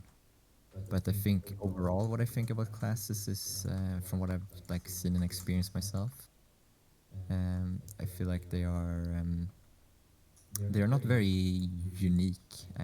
I find personally, like I don't feel like I'm playing a different class all that much when I'm switching from different DPS classes, for example. Oh yeah, we covered that, but the point of this was like as a theme. What did you feel Yeah. about Bard? Like, what was it like? Did you feel it's outlandish and not likable? What did you feel about Samurai as a theme, for example, the whole visuals, the sounds, the animation? Like, that's what I'm asking right now, because we're done with combat. We're done with a lot of shit. Yeah, yeah, no, it's not about specifically just about combat, but it's about feel overall. Like I don't feel like I am that different from any other ranged DPS essentially when I play. Okay, cool. So it feels like very samey when I'm in one class stereotype. It's not very diverse, I would say. Even if the lore and the visuals of the class, like what did you feel about those? Like, you think those are unique enough for the classes overall? There are some unique effects and stuff you can do, obviously. There are some feel-good effects, like Oni on Samurai feels good to execute, but it's like a skill you execute like every like 2 minutes essentially. So, and beside that, I guess the animations and stuff, they're okay, I'd say. Um, I'm not wowed by anything specifically in the game, and there was no moment where it's like, holy shit, this is amazing or anything like that. So I think art-wise, for the classes, it's okay. That's what I would say. Alright. And in sense of sound effects and sound cues and everything and music and all that, what do you think about? Considering I turned off the music from the game, for example, because I found it to be really grating on my ears. Sounds, it's a very similar story. I don't play with very loud sounds, so I don't hear much of the game going on. Because I like to focus in my head, essentially. Okay. So I don't have much that I could comment on sounds, but music I found it so annoying that I actually switched it off completely. People are gonna It does not. crucify you for this. I'm just warning you. They're Oh gonna yeah, come yeah, at it's you. fine. It's completely fine. I don't mind at all. I find it funny. No, there are some good tracks in Final Fantasy. There are some really good bangers in there, but a lot of the soundtrack is so goddamn annoying to listen to that I'd rather not listen to it at all. Hmm. All right, Neris. I mean, I like the design of quite a few of the classes I've played. Favorites being a warrior, dark knight, and summoner, and black mage, I guess. Those four, all in all. I guess I like the bombastic explosions of black mage, or summoner actually being a summoner now. Though that was underwhelming as fuck for like 10 years almost. So let Uh, me ask you something right here about the black mates. So the fact that enemies don't even flinch, even though you're dropping meteors on them, you can see big numbers, but you can't see hit confirms. For example, you can't see reactions from the targets. Does that detract from the experience of dropping meteors on them? Would you be far more in love with black mages if it was like if you could see everyone just getting toppled, for example, or falling to the ground or getting knocked away? oh yeah, I mean, if there wasn't more visceral feedback, it would be of course more satisfying. But it is satisfying But as it is as well, though, for you. I think in the case of Black Mage, the animation actually is enough. For example, on Red Mage, where they're a bit more subtly, the lack of reaction from the enemies does get me more. Because with Black Mage, I mean, yeah, you can't see hit confirm, but also the enemy is literally inside of a huge wall of fire, so you wouldn't even see it anyway. Ah, okay. Okay.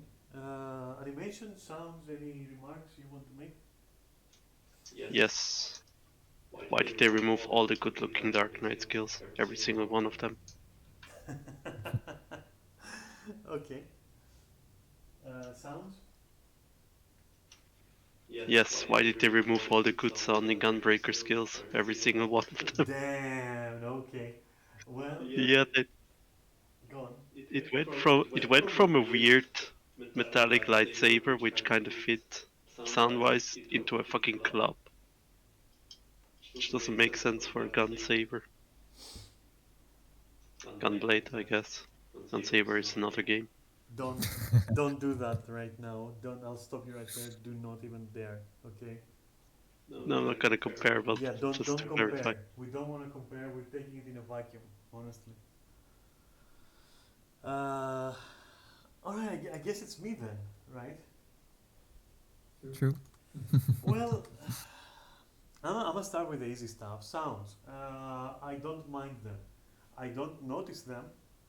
I don't mind them. That's all. I could see some improvements in some classes that I played.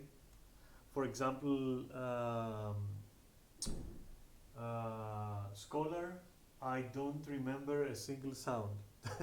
That's a bad sign because I was maining Scholar. Sage, the sound effects are like an 80s cartoon on repeat. I am tired of them. My ears are tired. My face is tired. Okay. Um, Other ones like Dark Knight. How do you mess up the opportunity for Clang when you have a great sword and the animations are stolen directly? Did I say stolen? I mean inspired by directly Berserk, Nightmare from Skull Calibur. How do you mess this up? And the magic that Dark Knight casts, forgettable sounds. I'm sorry. Samurai, very good sounds. Monk, I never even understood it has sounds. Ninja, great sounds. I loved it. Like the feedback from performing the jutsus, and that was pretty fucking cool. Uh, yeah, it was good. It was good. So it's a hit or miss with sounds, I'd say. Now, animations. I'm gonna say this. I don't agree with many choices done. For example, Dark Knight does not use their sword in a satisfactory way. They should have been more melee than caster, honestly. Uh, but beyond things like that, there is a major problem. And that problem is animations melding into each other during rotation in a real environment and not in a showcase kind of way. So even if animations themselves are good, Monk, for example, and Ninja have great animations. The way it is in combat, it looks hilariously broken. It looks like there are missing frames. Honestly, it's so blatant that I try to mentally just block it. And especially when I was playing Samurai, I was like, what? Why don't you let me finish my fucking animations? Instead of like letting me meld every animation into each other. Now, I assume this has to do with the rotation timings and all that, but like maybe rework it. It's such a shame. You're like you put your animators to work and they do a good job, and then you're like middle fingering them by saying, well, in actual combat, it's like 90% of it, 98% of it, 99.8%. They're not gonna see the animation. Sorry. What? Like, are you nuts? Seriously. Even and then there are some animations that leave me completely baffled. Like for example, the scholar just slapping the ground. It's become a meme at this point, like for so long. And then you have like the warrior magically summons like buzzsaws. What? Okay. Like and also the warrior again like has this goofy animation where they throw their axe in the air and they punch people. Like, listen, I get it, but it's goofy, alright. I get the idea, it's awesome, but it's goofy, dude. Um, it's just not done well enough. You know who's done excellently? Sage. Like those exaggerated hand movements and the whole JoJo fucking thing that they got and the whole. Now that's good shit. That's good, honestly. Even their auto attack in melee is pretty fucking good. It's like Kung Fu or something. It's pretty cool, I gotta say. And then we get to Reaper. Listen, Reaper is what I meant. Reaper fucking sucks, okay? Yeah, I know. The first 5 minutes is like, oh my god, it's like you summon death. It's like the Reaper and shit. And then you start like the sounds start becoming so annoying that you're summoning death and it's like a chicken dying.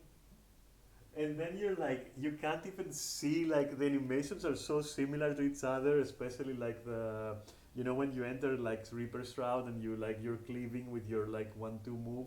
You're doing 1-2, 1-2 the thing, and then 1-2 again in the thing, and then 1-2 again in like communio, right? So these 1-2 things, they're so similar, and the third thing is so similar.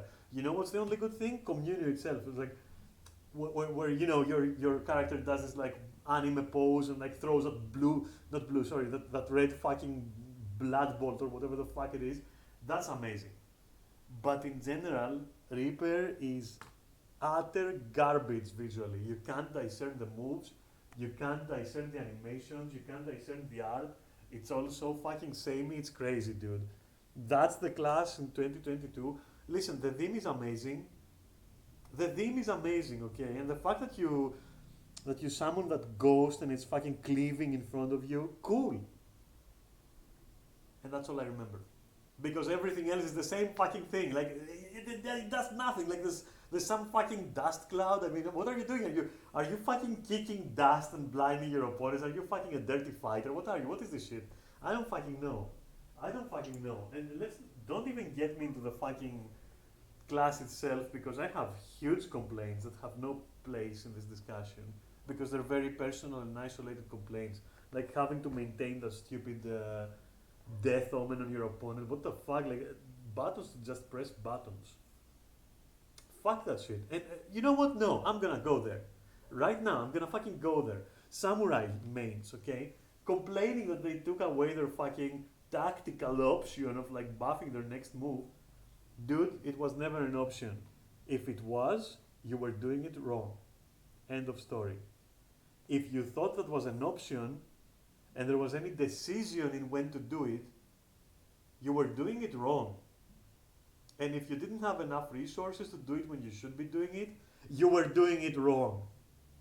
Okay, I mained Samurai for 1.5 years, non-stop. Non-stop in Savage. Sorry, removing that button was good. Deleting the animation was bad, I agree. But there was no choice there, okay? And they should delete more buttons, actually. It's not like, complexity and depth are not the same thing. Anyway, back to the design. I feel, as I said, the stigma, or rather the aftertaste of Asian designing classes, where they have this thing that they name classes weirdly, and they're kind of like hybrid classes of other RPGs, like of Western RPGs. It's still there. It's not too annoying. For example, if you go into Aura Kingdom, they have classes called like fucking Ravager. Like, okay, what does a Ravager do? Like, what the fuck, what the fuck is that? And they have like another fucking 1,000 duplicate classes. Or Terra had the same problem. But Final Fantasy is like a little bit as you would expect. I like the Dark Knight. I like warrior. To me is a problem, because they call it a warrior, but yet it's a tank, and it's like it summons like space buzzsaws. Like, I don't get it, man. That's the Asian part that I don't like about some classes. Or you have like a perfectly good fucking spear class, and by the time you finish leveling, you've become like this fucking space dragon laser man or woman, and it's like, what? Okay. And it's so weird. So I think it's a hit or miss. I think it's a case by case. One thing I would add is that, especially for Gunbreaker, they should add a hit stop. Now, how they're gonna do that, I don't fucking know. Maybe fake it. If I were them, I would fake it. So that you give enough time for the animation to like make the player feel like they're sinking their weapon into something and then detonating, like pulling the trigger. If you do it like in one go, it's just the feeling is not there. Yeah, I think the only skill that actually needed this is Burst Strike. Yeah, and so I would say that and Gunbreaker not being a DPS is so lame. It's so lame.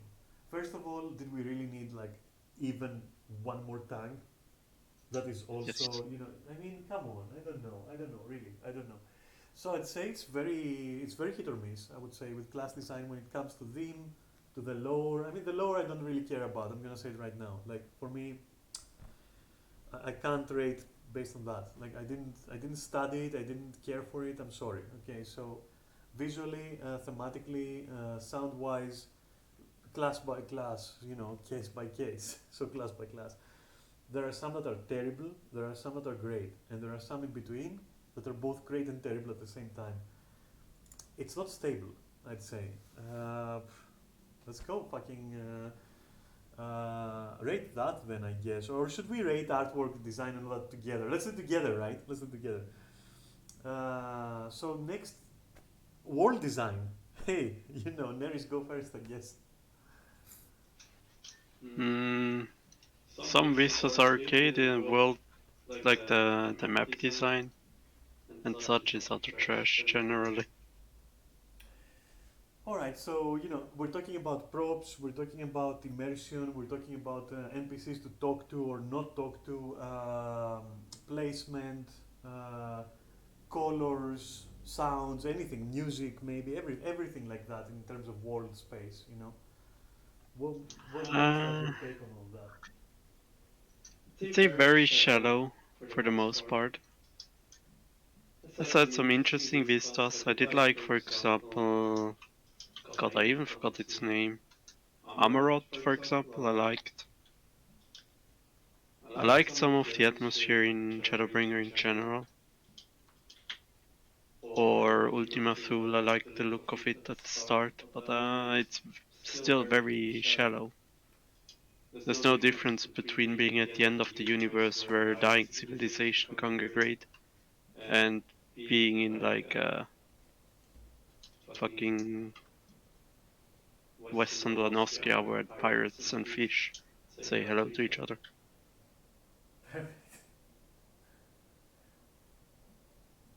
All right, Sam. Yeah, I did already kind of earlier say my piece on that, and it's basically that I feel like the world itself is it's very empty, and it feels like they started development on it, but they never finished it completely. Like there's just a lack of decals. There's a lack of props around. It's just like an empty space, empty canvas, I suppose. Which is very evident when you're later on when you unlock the Africans and when you're flying through the maps, and it just feels like a barren wasteland. So that's that's pretty much my take on the open world design. All right. I do have a few things to say about the world. I will say that sounds, I wasn't impressed. There was no instance where I went near a tree and I could hear the leaves rustling or anything, like nothing like that, honestly. I felt sounds were almost non-existent. Honestly, sound effects or ambient sounds. It just, I think there are some tracks with like birds playing in some forests. That's all I remember. I may be wrong, but they just didn't stick with me, so I don't know what to say. I will say, however, that distinctly, I kept getting the feeling that I'm watching set pieces through screenshots. So even though the lore is trying to tell you that there is something ongoing in that area, it is as if the whole place is frozen. And even though there are some dynamic calls, like some peasants working around, maybe a few things, a few NPCs talk to each other, it feels very stilted. It doesn't feel natural. It feels stilted and somehow adds to the sensation that there is something off, as if it looks like a living world, but there is something dreadfully still about it. And the unfinished sensation that you said, Sam, for me it's not. I get what you mean, but for me it's not exactly unfinished. It's like, imagine if like. So bear with me for a bit. Pretend that you, or if you do believe, or pretend that you believe that a celestial being creates the world, right? So God created Earth, and he forgot to to push the play button with the animations for everything. that's that's the sensation I get, kind of like see and don't touch, like an exhibit, like look what a few talented artists created in this beautiful like 3D landscape, and it looks amazing, and then you keep looking at it, and then nothing happens. That kind of stillness and emptiness, you know. And I also felt that I couldn't be immersed because there is no nature. There is there are no ambient creatures. There is nothing there. It's you, some monsters, and in town some NPCs, and that's it. Where do these people get their fucking food from?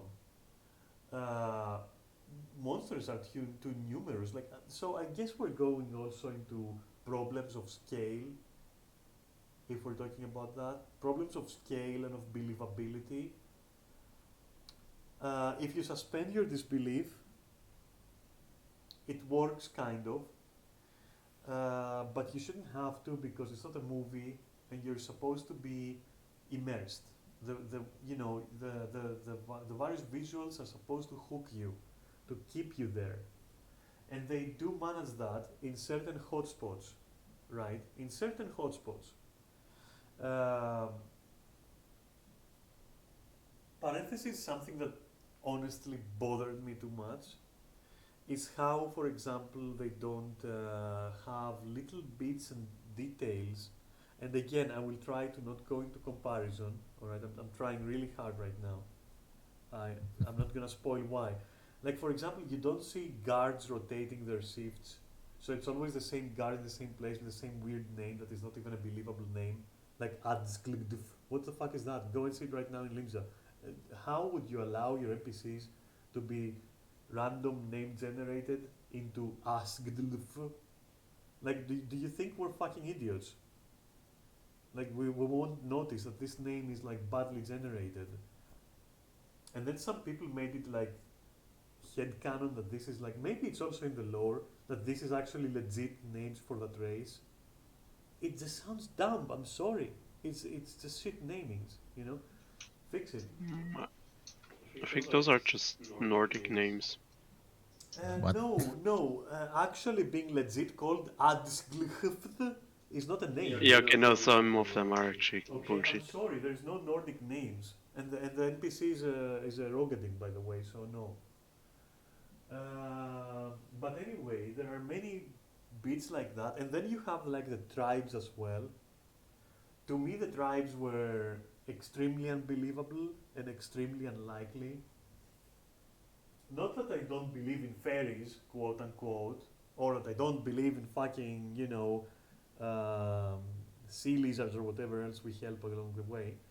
It's not that. I think the only believable race that I saw were legit the pixies. They totally matched the atmosphere and the whole thing of the whole thing. And also the other, like the weird mole people or whatever that are in like. They are in the forest of Shadowbringers that's called like the Lahi forest.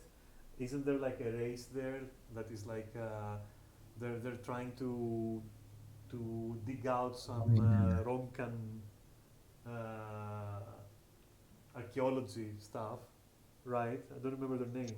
Mm, I forgot what they're called. Yeah, that race is believable, and the story is actually okay, I guess. Relatable, let's say, I guess. Typical, but it works. But races like the pixies in base ARR, for example, it's so trash. Uh, or for example, the fucking sea lizards. It's like, why are we even helping these things? Like, I don't know. Why are they there? What do they eat? It's like, it's so empty. How is that a tribe? It's like such a small fucking. Uh, you know, it's as if the maps themselves are like portions of the maps that they should have been.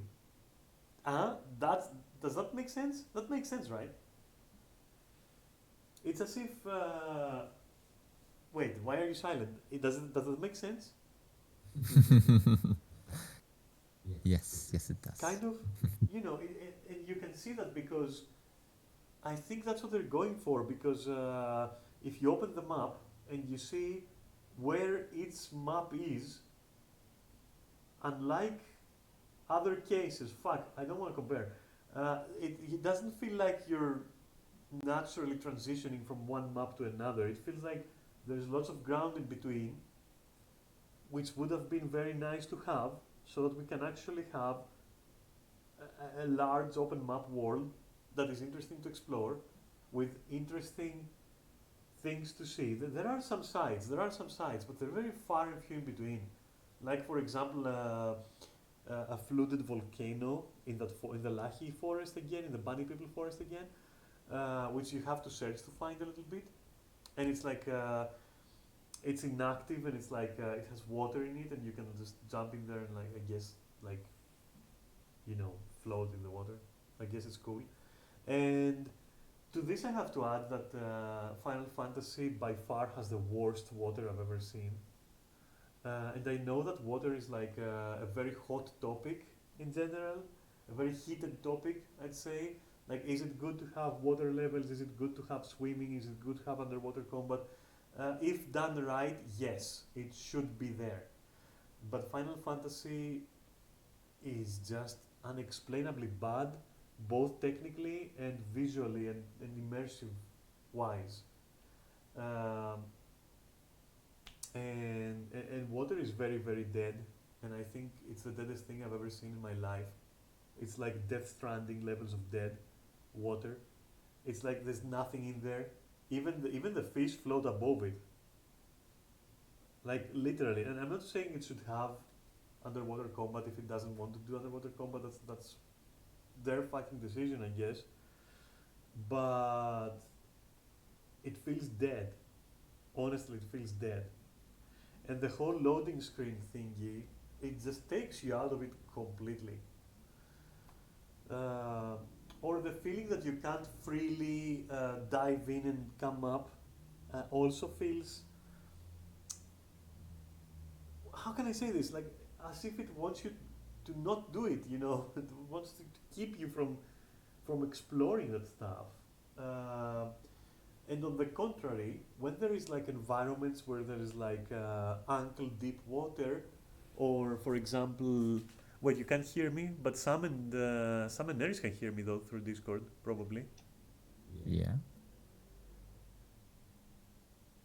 Odd. Hey, Minister of Sound, should I fire you? Is it the end of your career? Your ears failing you and everything? I can't believe it. Wait, I can also hear it on stream actually. Well, what?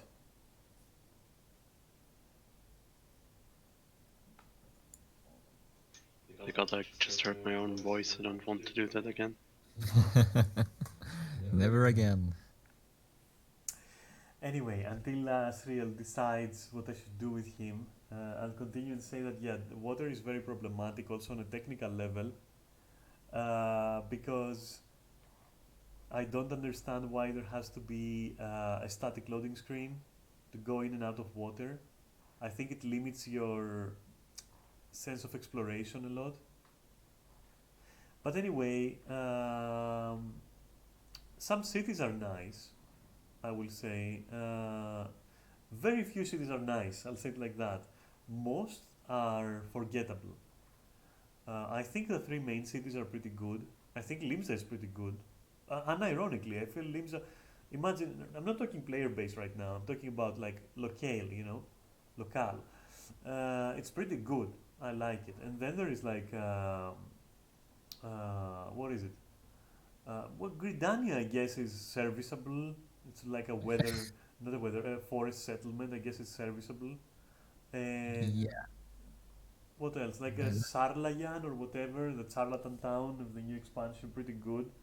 But beyond that, I think most settlements are absolutely just trash and forgettable and out of scale as well. Sam, you were saying something? Nah, Gridania would be the only settlement I spend most of my time in, honestly. I do generally find it more pleasant to look at, but it's also very easy to navigate. That's my take on it. I see. And I'm going to rate the environment and the visuals and all that. Should we also talk monster design and enemy design, like lump it in there? I think we should, right? I guess so. Yeah, why not? Comments, Sam, on that? I think you know that I generally didn't like the monsters design that much. I guess the ones that stand out to me the most are the ones that I did not like. There was a lot of ugly, like really ugly monsters in the game. So yeah, it generally didn't really vibe with me that much, I guess. I don't really have much to say surrounding that other than, well, yeah, what I just said. And you, Nevis? It's very hit or miss. I do like some designs, like Neo XDev or Titan, for example, the newer one. That's a boss. I thought we were talking about adorable bobs. Oh no, mobs and bosses, like everything lumped together, all the enemies that we ever seen. Ah, okay. No, some bosses are actually nice, but yeah, a lot of the mobs I don't like actually. Hmm. I will say that there are some really good ones, like again, Neo X Death, Omega. Um, let's see. I'm pushing it here. Titan, I guess. I like Titan, kind of. I hate the plethora of like delinquent females that turn into shining forms of their previous self in the second phase. There's like so many of them. All of that can go fuck itself. Like visually it tired me no end. Um, I would say there are some good robots in there, like all the Imperial stuff. Well, not Imperial. We're gonna get copyrighted here. All the Guardian stuff. I'm very sorry. Pretty cool stuff. The robots and like the biological, the cyborgs and everything. The experiments with whatnot. Pretty good stuff. But then you have some of the most goofy designs you've ever seen. I don't know, and the mobs are all so unconvincing. Like you go into Thanalan and it's like elephants, like big old elephants. Like what? It's like I don't know. There's nothing that I particularly enjoyed killing, and I feel there is way too many cute monsters around, like Pokemon or something. I just yeah, I didn't enjoy killing them. Some bosses I enjoyed fighting against, visually, like wow, again, diamond weapon, ruby weapon. I liked how ruby weapon phases and like just fucking splits from its back, and it's like this cum dripping lady. Pretty cool shit. I like that kind of weird body horror moments that it has, but there's so very few in between. Big insects, big frogs, big bears, big fucking. It got boring. Like everything but big. That's the monsters you're gonna be fighting, including little girls, but big and shiny and floating. Of course, they're always floating. But then you go into some dungeons, and for example, there's like this Holmister Switch dungeon, and there you fight these enemies that look like they are covered in spider webs, completely white, and there is something off about them in a good way. You feel they shouldn't be there. You feel they're abnormal. If you want to be very cynical about it, you can say they look like their textures didn't load. But I guess that's in the eye of the beholder. Like if you want to trick your mind or not. I prefer to do that. Like I've trained my mind to be tricked, to have a good time in all games, and movies, and so to me it looked like some sort of like unholy creations, and I enjoyed it. And then you have like some of the goofiest pieces of shit that I've ever seen in any game that should never exist in a game. Like for example, a whole dungeon where like you're fighting things called puddings. A pudding, really? What's next? Like fucking creme caramel, or like really? Or like what, molten candy? And then the end boss is like a flying pig. Like for real, it's a fucking The second boss is a fucking droplet. It's drippy. It's legit drippy. I don't get it. Are these guys high when they design that shit? Honestly, like they must be high, right? Anyway, so all in all, I'll go first this time. I'm gonna rate all the visuals, all the animations, all that. I'm gonna rate it like the world, how immersive it is, like the decals, the props they don't have because they don't. The city design and all that. When I lump it all together, including like boss designs, enemy designs, it's so hit or miss that I'll put it at a 5. I'll put it at a legit 5. I can't decide if it's like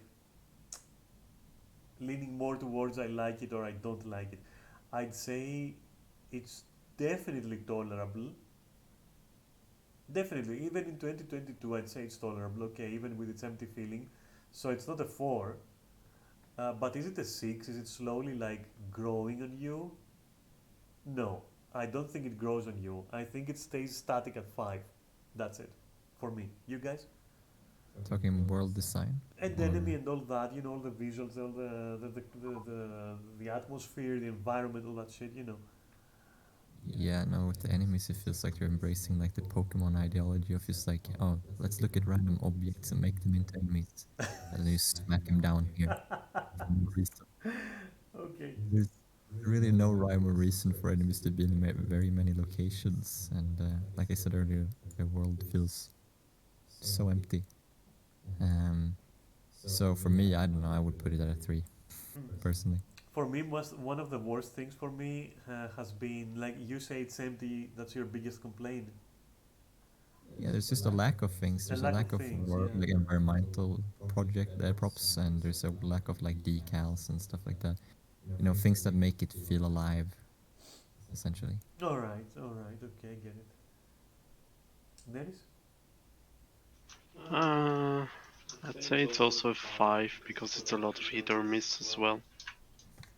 Like there's some stuff I do really like, and then there's also, as you said, the trope of every single female boss being just the same floaty lady in the room. Yeah. Like There are some it, good dungeons, though. There are some good dungeons that look good, for example. Some bosses in dungeons look good, I guess. yeah, I mean when it's good, it can be really good, but also a lot of it is very bland. Yeah. For me, the world is what kills it, honestly. It's the open world that. I'm with Sam, dude. It's like. I don't care if it has a day and night cycle. I don't care if it has weather system. In the end, they don't carry it. It's too empty. It's not believable. It feels like, what are we eating? Why aren't there bunnies in the forest? Why can't you see like birds flying around, or I don't know, tigers or wolves hunting down deers or shit? I can't believe the world. I think Sam is right in that. I can't believe the world. It's very empty. It's very empty. There's very few props, and a lot of open spaces that, even though they look cool in color, because there's like fields of like pink flowers, and when you're walking on them, there's like petals like floating around you. That's cool, but it's so much open space with nothing that, wow, yeah.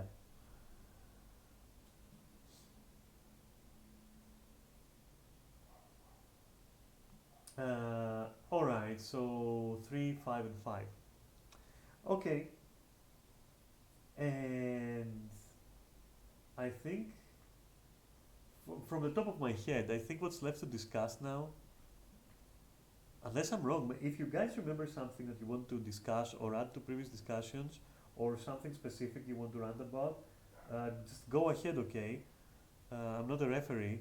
I'm just trying to organize us a bit, but I don't want to overdo it either. So if you want to actively like take lead, just take lead.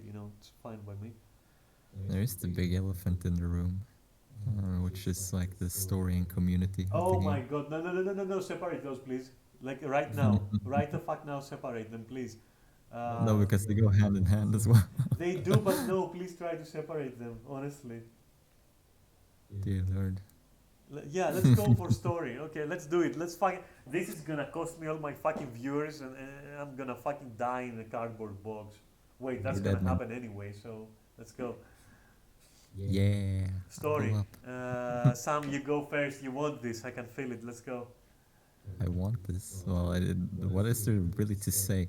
I spent over 100 hours just going through cutscenes and dialogue and stuff, and what I left with was a very uninteresting story, uninteresting, I guess, world for me personally.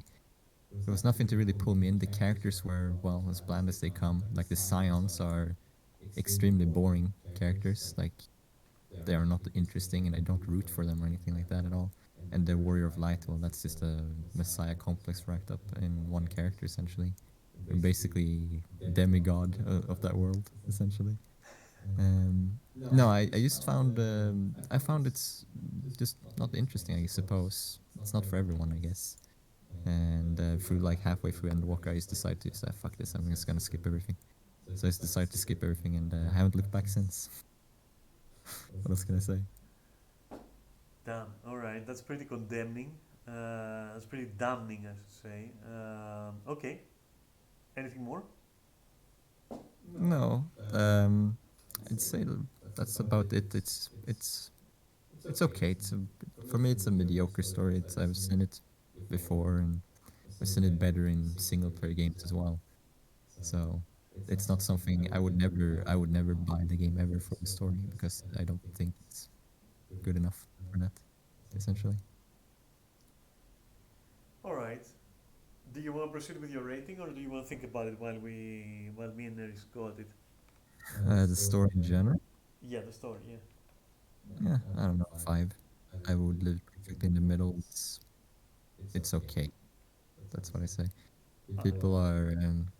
I just don't like that when people say like, "Oh, it's a Final Fantasy game first and MMO second." No, no, no, no, no, no, no, no, no, no, no, Sam. That's for later. No, you save it for the later That's for talks. later, Sam. That's not the story. That's the people talking, not the story. Okay. Yeah, of course, but it does tie into my opinion of the game and stuff like that, essentially, and why I give it a 5. Okay. Well, Neris, you go. Well, I would say it's the best Final Fantasy story in the last 20 years. So it's around a 6 out of 10, I would say. I do like some moments. I do like the world overall, even. I mean, as said, I do like. I did used to like the game quite a lot. Otherwise, I wouldn't have played it for 10 years. Of course, it's very tropey at parts, and the main cast you can mostly just throw away immediately. But some villains are pretty good. Some moments are okay, but pretty tropey overall as well. I mean, I did like Shadowbringer base story a lot, for example. That whole thing, it's basically the highlight to me. Hmm.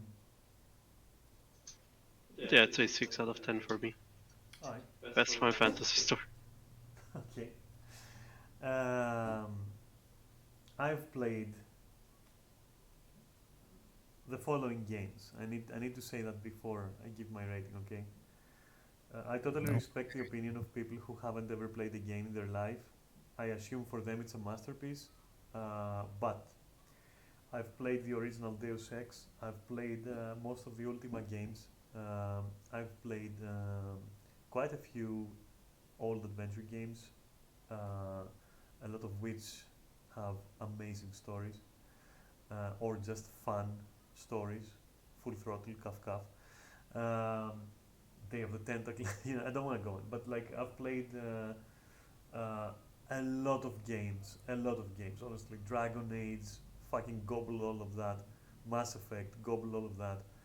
Um, all the old XCOM games where I would spend time actually reading the research logs and like getting immersed in like the autopsies of the creatures and the writing and all that. Um, I have played a lot of games, a lot of games. To me, and I've also watched like your typical shonen anime. Uh, you call it Naruto, Berserk, some One Piece, like some other shit that I don't even remember. Bleach a little bit, I guess. So my contact with Final Fantasy in one word, torture. ARR was torture. I don't care what anyone says. It was absolute torture. I skipped it. No, I didn't. Wait, I didn't skip ARR. Wait. I did start to 54 on my own. And I was honestly on the brink of fucking tears out of boredom and fucking tropes, okay?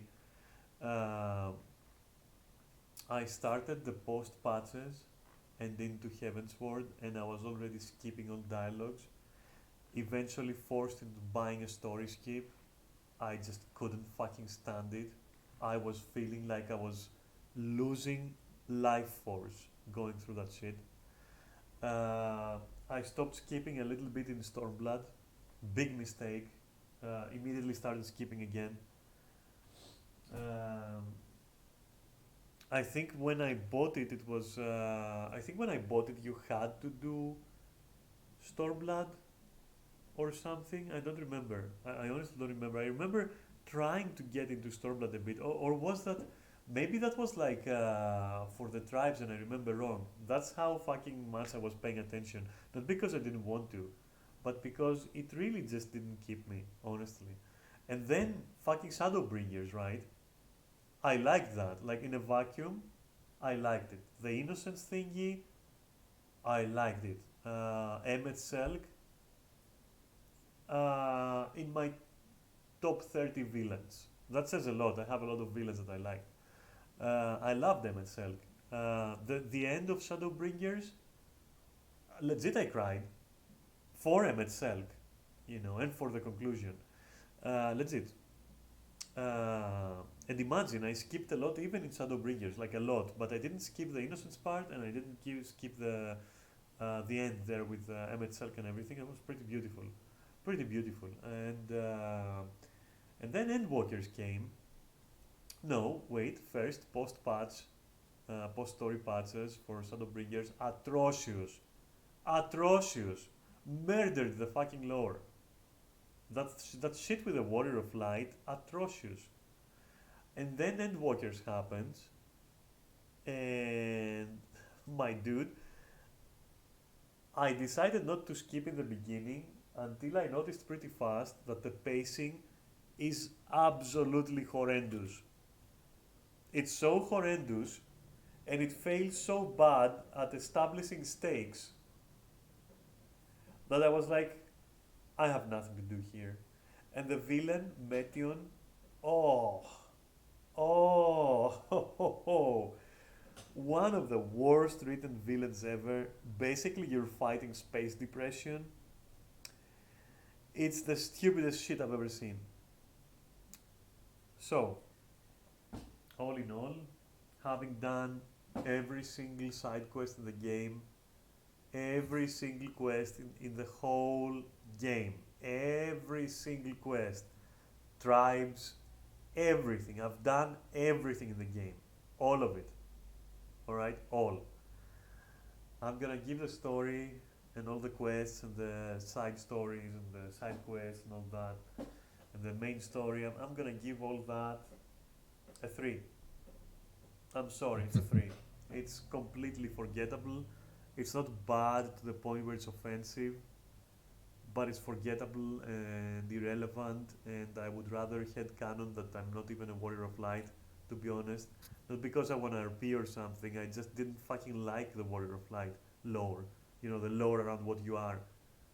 I generally have an issue with games that do this fucking thing in MMO games that do this fucking thing where you're the chosen one. I fucking hate it.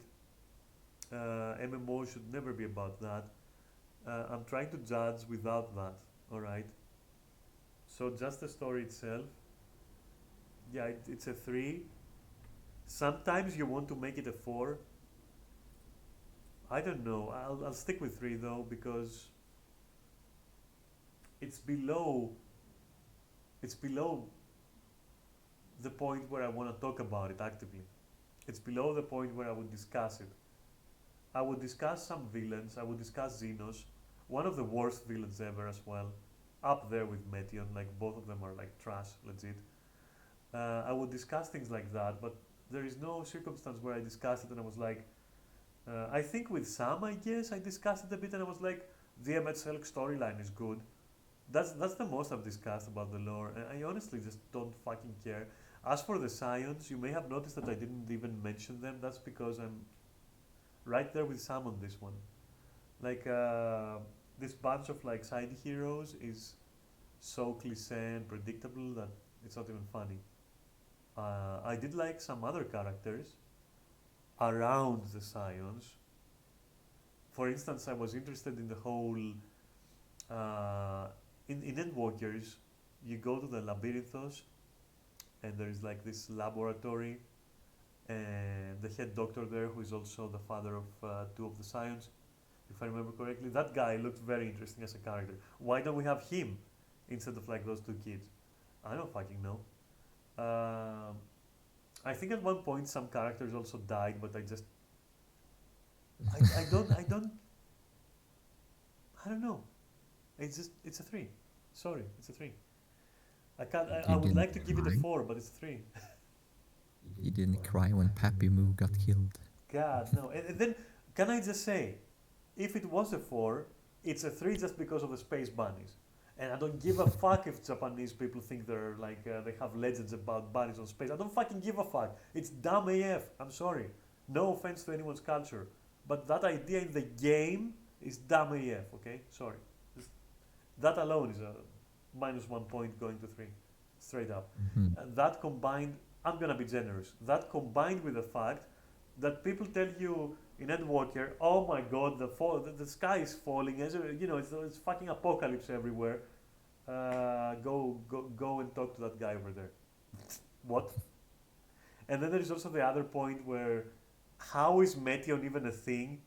Like, Hermes should have been fucking, would have been, if they stuck to their own lore and character, okay, and in character choices of their characters, no one would have ever allowed Meteon to exist. They would have probably arrested fucking Hermes. I don't care how they fucking, twist it for it to work, but no, it doesn't work. It just doesn't work. In lore, it doesn't fucking work. Why did they let him do it? Why did they let Meteon exist? It doesn't make sense, dude. And then there is also this fucking scene, this offensive scene in the end where Meteon just teleports in your spaceship and like randomly everyone starts dying. Like I was so disconnected at that point that I didn't care at all, and I was like, okay, what else? And then I was interested again when Emmett Selk shows up, and his friend also, like Hythlodeus, I think. Those guys were cool. I think Emmett and Hythlodeus carried hard actually. Not even Hidelin carried. Like to me, Hidelin was like so underwhelming. Like when you learn finally what she is and all that, so underwhelming. Nothing. I would have rather that she was a crystal with a voice. And yeah, so I I'm trying to justify a 4, but I can't. It's a 3. All right. I'd like I'd like to preface and say that my 5 is my objective opinion, and my personal experience is a 1. That's how I would say it. Yeah, that's a good way to put it. A 1 for you, huh? Yeah, because at the end of the day, once I was done with the story, I felt like I remembered nothing, I cared for nothing, and it was ultimately over 100 hours wasted. I could have experienced another story that would have been more enjoyable. So Would you yeah, that's say my would you say that objective the opinion. community overblowing it affected your scoring? Honest to God. Probably, yeah, because I did have some, because I went in with a higher expectation for the story because people were praising the ever-loving fuck out of it. So I thought like, oh, maybe it'll be actually pretty nice and pretty interesting. And well, like I said, I remember almost nothing, only small pieces. I'll say that So I acknowledge how overblown it is, but I will also say that giving it a 3 has nothing to do with how much people overblow it. If I Mm. took that into account, I would give it a 1 as well. I would Mm. also give it a 1. It is nothing like what they say it is. But no, objectively, True. I'd say 3. It could have been, it could so easily have been a 4 for me. It could so easily have been a 4. Still not a 5, but a 4. That's fair. I do. I do see people enjoying it, and obviously a lot of that stuff is, of course, subjective. But I think on an objective level, it doesn't do anything very interesting that other stories have done already, essentially. Yeah, no, it's So totally shallow. It's nothing. yeah, there's nothing, there's no groundbreaking things about that story, and therefore I would say it's 5 objectively because there are people that legitimately enjoy it. I would say I've been more interested in like Bleach or Naruto story arcs that last like 20 episodes than I've been interested in the whole of Final Fantasy 14. So yeah. 20 episodes isn't that long, technically, for an Yeah, but anime to have imagine a that. story arc. Initially, I was gonna say I've been more invested in like you know, Batman the animated series than I've been in Final Fantasy 14. The story, you know, is like it's just very it's just very droll. I would say. I don't know. Yeah, that's how I would put it as well. All right. Dennis, did you rate it? Yeah. I did, yeah. You did. Yeah. I just remembered. Right. And you know what that means? What, you want to talk about community? I want to talk, yeah, because like the meat and potatoes of an MMO beyond combat is going to be the people you meet and interact with. And so, Yes. what kind of people? What did they do to you? What do you feel? What made you cringe? What made you interested? What is your experience so far? And how would you? What would you say about the community? You can't rate the community, but what would you comment on it in the end? 1 out of 10. Yeah, You could for me it's a definitely. 0. For me it's like if it had to be rated, which you can't rate people because they're people, but still I would say my experience has been a solid 0.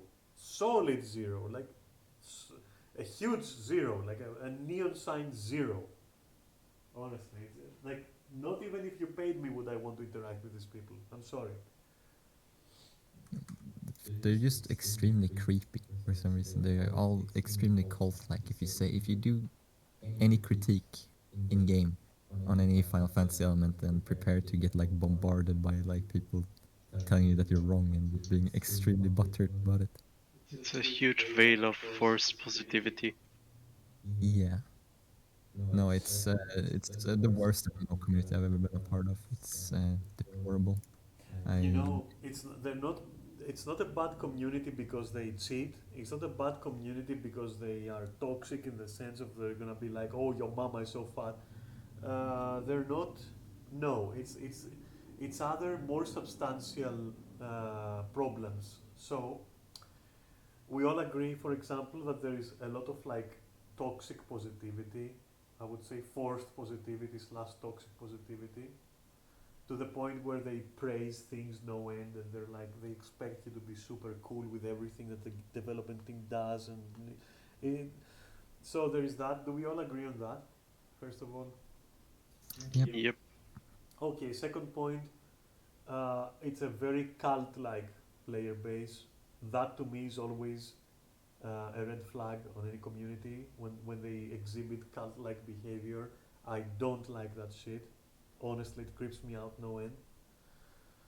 Do we agree on that? Did you have the same experience? I had the same experience. Sorry, but I don't know. Yep. They're very cult-like Yeah. in what they say and how they react to certain things to the point where they're predictable. Honestly, um, so these points for me are already enough to like not interact with the community. I would say that the majority of people I interacted with were unable to even comprehend the basics of the game, and they would actually hold it against you if you did. To me, that is like insane at this point. That is like to me so childish. Um I noticed personally an increased amount of. Listen, my background is, and I have brought it up before, okay? Listen, I'm a perv, okay? I VRP'd the fuck out of World of Warcraft, okay? I've done things, seen things, you know, I'm not a fucking noob. And legit, the Final Fantasy crowd creeps me, okay? It's fucking uncanny valley. At best, it's uncanny valley. Like they're organizing these weird nightclubs. They're like they're playing Lalafell. I guess. Honestly, I will never get over it. I've tried to say it positively. I've tried to call it as optimistically as I can. At the end of the day, I feel that any childlike race has no meaning in any game, and people who play them, there is like two types of people who are gonna play them. One of them lasts for a week and it's for fun. The other one are probably up to no good, and they should actually examine their motives and their thoughts about the whole issue. And that's all I'm gonna say about it. And there's like fringe cases where they actually legit do it right. I've seen a couple, all right, who legit pull it off. Might cosplay some character from another game, like legit good, you know, just pretty okay. I've seen that. I've seen that. I've also seen people who do it for fun and it's very obvious, okay. But the majority, and again, I'm selective with my words. I don't add vast majority. I don't add crass, but the majority are people who should really give it a second thought, guys. I don't think.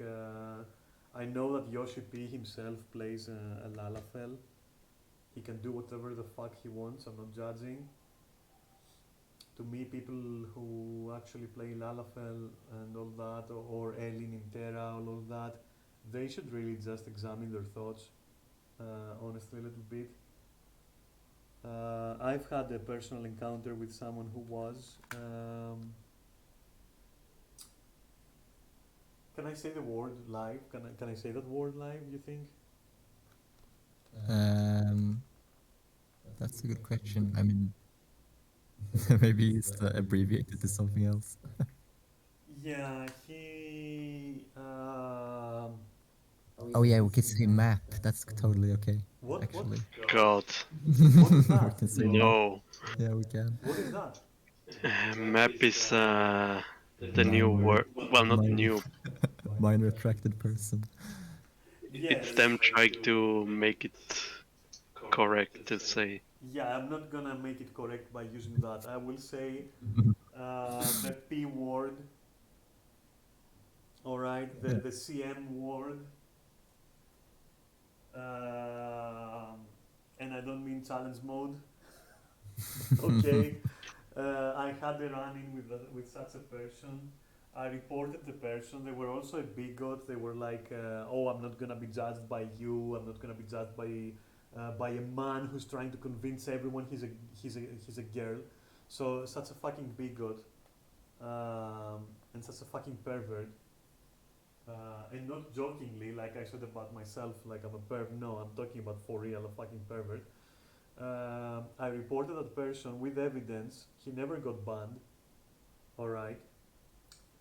That says something about the representatives of the game, like the GMs. Says something about them. Sorry about the bonk there. It also says a lot when you, and you know what? I'm gonna admit it openly. I reported. I made an experiment. Okay, I reported every single person I saw using cheat engine to trigger certain animations when they are not normally available nor allowed, and it's against the TOS to fucking do that. No double standards. I don't care if you do it to kill someone, some player in the game, or if you do it to gain extra animations. The moment you do it, you're done. You're toast. Okay, according to their own rules. I reported every single person who did that. I even wrote in my mails like, if you allow them to do that openly, why am I not allowed to use chat bubbles plugins? Why am I not allowed to mod the game in a way that it shows to other players that I've modified my clothing, for example? Why am I not allowed to talk openly about DPS and have a DPS meter but they're allowed to use an external third-party application to modify things and hack stuff in the game. None of them got banned. I even sent an email recommending that they allow normal players to use these animations. That is the clever way to go about it. But mark my words, they're probably gonna sell them on the shop. Just saying. Um, don't mark my words, but it's a high chance they will actually. Or that they will make them available for everyone in the end, because there's no way out of this. Like they've driven themselves to the corner. And you know what? No hate to the people I reported, but I want to be fair to everyone, okay? And no one got banned. So you know, the CM slash P word guy roaming among you, I'm not gonna name and shame, I'm not allowed, roaming among you on Omega, my server, okay? And a bunch of cheaters running around, and yeah, I don't know, man. So even that side of the community is trash, like the representatives and GMs and everything. Um, what can I say? Like any way you spin it is like a trash experience. Like people fucking openly telling you they're gonna report you for doing your job as a tank, for doing your job as a healer. People threatening to report you just because as a healer you ran past the tank because the tank is a fucking moron. Okay, there's no way around it. A fucking moron. And the game is at fault for that, for not teaching them how to play the game, and instead like promoting this fucking disgusting behavior and enforcing it. You know. So any way you spin it, this community is trash. This includes, I'm sorry to say, this includes some content creators who honestly go out of their way to just spread this weird toxic positivity and cult like behavior. Like everything that comes out of anyone's mouth up there at Square Enix is praised, is made into a video that lasts 5 to 10 minutes, even if it's just a single word or a sentence. I was playing Skyrim when I mentioned it, and I said, like, you know, at the end of the day, maybe I'm a bit jealous about it because I don't get like that much clout. Okay, and I do understand that they want to like make a living, and I do understand they want to be famous, and I do understand this and that, but also at the same time, this is damaging, and you know, whatever, more power to them, I guess. But if I had to rate my experience with this community, and that includes like the content creators, the work of the content creators, not them as people, okay, because I don't know them personally, it's as I said, it's a 0 out of 10. Honestly, it's horrendous. It's tiring to interact with people in the game. It's tiring to even try, and I'm a very social person normally. Honestly, I'm very social, honestly. Um, and I do strike up conversations. I do try to participate where I see an open conversation. So I've mingled enough, you know, and I've realized that yeah, it's a 0. The experience has been terrible, honestly, and some moments of it terrifying, like coming across, as I said, a certain type of individual that likes a certain thing they shouldn't be liking, including another person sending me cat pictures on Discord, which slowly revealed more and more of the household and of the person until I asked them to stop because it's no longer about the cat at that point. And then they were like, and I told them like I will have to delete you because I only keep my actual friends on Discord. And the guy was like, "Oh, that's so strange. A guy, girl, I have no idea what they were. I don't mind what they were. I'm just saying I didn't know what they were." They never made it clear, and they left it very ambiguous by saying they have a husband but also a wife. So you go figure what was going on there. Okay. And the picture was revealing a person who is also ambiguous gender-wise, but like that's not my point. I'm a trans person, okay, but that's not my point. My point is the creepiness factor here and how forceful it was, and like, why do you want to delete me? That's strange, like you should keep me and all that. And I'm like, no, I shouldn't keep you. I'm like, I'm 40 years old, I've done this dance, I've done my ERP, I know how to take care of myself. There's nothing strange with deleting you since you're not my friend. You said you'd send cat pictures, you did that. That's a nice chunky cut. Moving on. Um, I had people with whom I chilled, I could chill with and like, hang out with.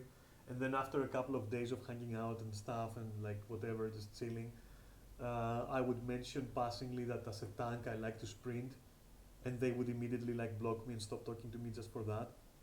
In every single regard, the Final Fantasy community are just trash. Honestly, it's a zero. My experience is a zero. Again, I'm not rating the people. I don't know them in real life.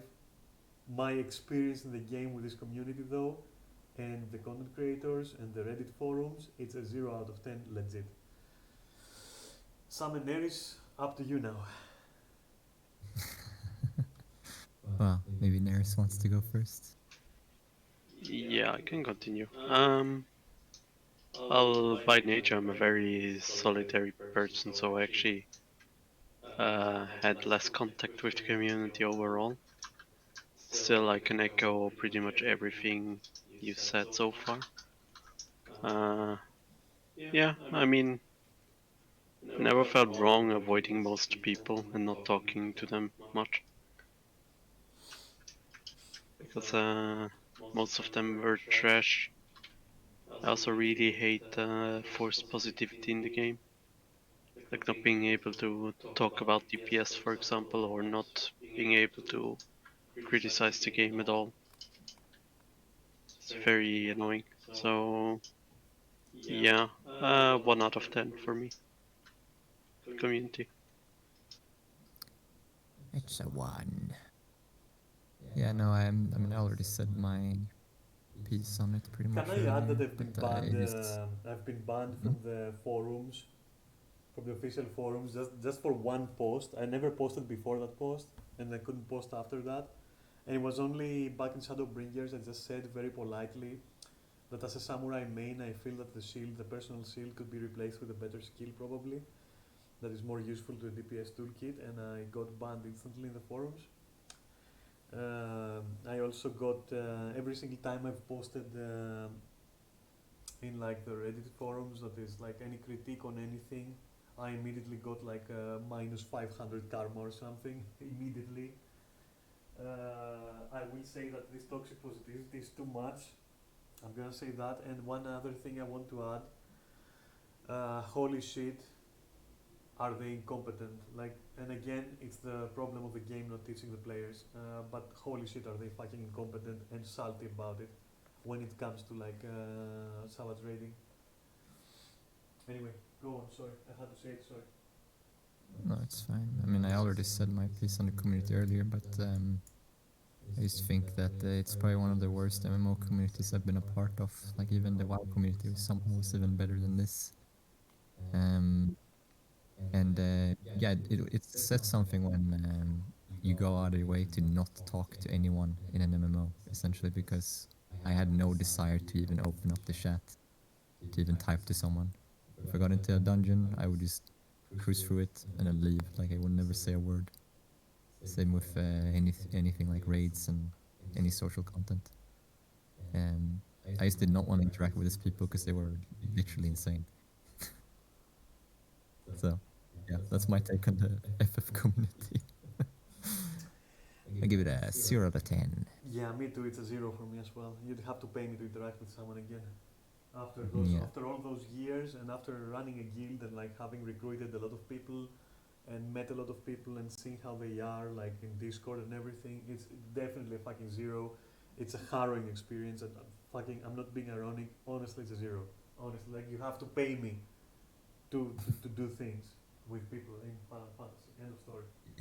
It even changes people, apparently, considering my friends. Yeah, because if they start fitting in with the whole cult mentality, of course they'll change. I mean, of course they will have certain different behaviors afterwards because you're not part of it, but they're part of it now, and you'll start noticing that they're like a little bit weird, towards you. Yeah, holy shit. Like, it's to the next degree, that stuff. Yeah, that's why my initial point was the overwhelming positivity, which is an oddity because it's like forced, and it's like very weird. And that on its own is also part of cult mentality. Like you're not allowed to question the cult. That's it. You're not allowed to doubt their teachings. That's it. End of story. So yeah, this cult mentality to me is always not just a red flag. It's a big no. It's honestly like stay away, for me. Yeah. Not sure if we should bring up that incident with my friend. That's up to you because it's your personal incident, and if you have to share a personal story, go ahead. Uh, if your No, I don't friend, mind. you know how I deal with that shit? I'm always thinking if I'm saying a personal story and that friend somehow ends up being in the stream and like listening to what I said, I'm like, would I tell them in their face? If the answer Oh is yeah. yes, then I go ahead and share the story. Mm. Well, I already told her at this point, so it's no difference to me personally. Go for it then, because you know you can also like gossip a little. I mean, who cares? Yeah, no, I'll just keep it short. But basically, we'd had this kind of slow progression through pandemonium due to people, well, mostly not being available at the time we were gonna raid, but also the fact that we also didn't have that much time to even play through it to begin with. Um, my friend was asking me how I was enjoying Final Fantasy, and I basically said, well, I find the fights in Savage kind of boring because they're not really that difficult. They're just not very fun to play. And then like they would come back several weeks later, looking at our FF logs, talking to me in another game that I'm playing, and basically roasting our entire guild for no reason, like just out of the blue. That is the short version of that story. I'm not sure if you want to add anything to that, because I mean you were also there when it happened. No, I would only add that that person was unstable 100%. Yeah, yeah. I have no idea what the fuck happened there. I asked them like, hey, what's going on? Like, why are you acting like this all of a sudden? And just complete radio silence. And it's still radio silence like 3 weeks later. Like no response. So yeah, Yeah, no, these people they're actually mentally insane. They belong in an asylum. yeah, Holy that's shit. not how a stable person operates. So I don't care about it. Yeah, no. If you have an issue with someone, you talk about it. You don't just try roasting it and just disappear into the ether. Like this is a friend that I've known for several years as well. It's just very strange behavior. Cultist tantrums. Hmm? Cultist tantrums. Yeah, legit. Yeah, She was like this before she started playing FF. Like after that, she's become an FF nut, and it's just completely insane. I don't get it at all. And now I said it live, so now you know what I think. Or nutcase. yeah, no, I think it's fair enough. And actually, I also have a lot of horror stories with like various members that have come and gone through the guild. Since you shared one story, I guess I'll share another, and then Neris can also share one. So mine is like I guess my highlight is exactly how well there is one person that I could use as this story's example, but you know what? It's a bit of a sensitive matter, that one, and this guy was absolutely insane. But there are certain cultural elements, and so I don't want to touch on it, not live anyway. But I will say, for example, that our previous static fell apart just because I dared criticize Boza openly on Discord, and literally 3 people just left. I'm gonna leave it at that.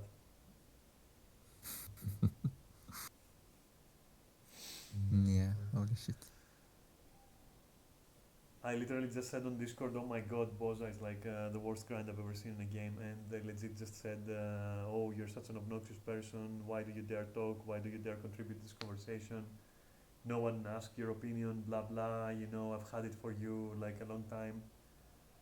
Bye." And then two more Yeah. people followed.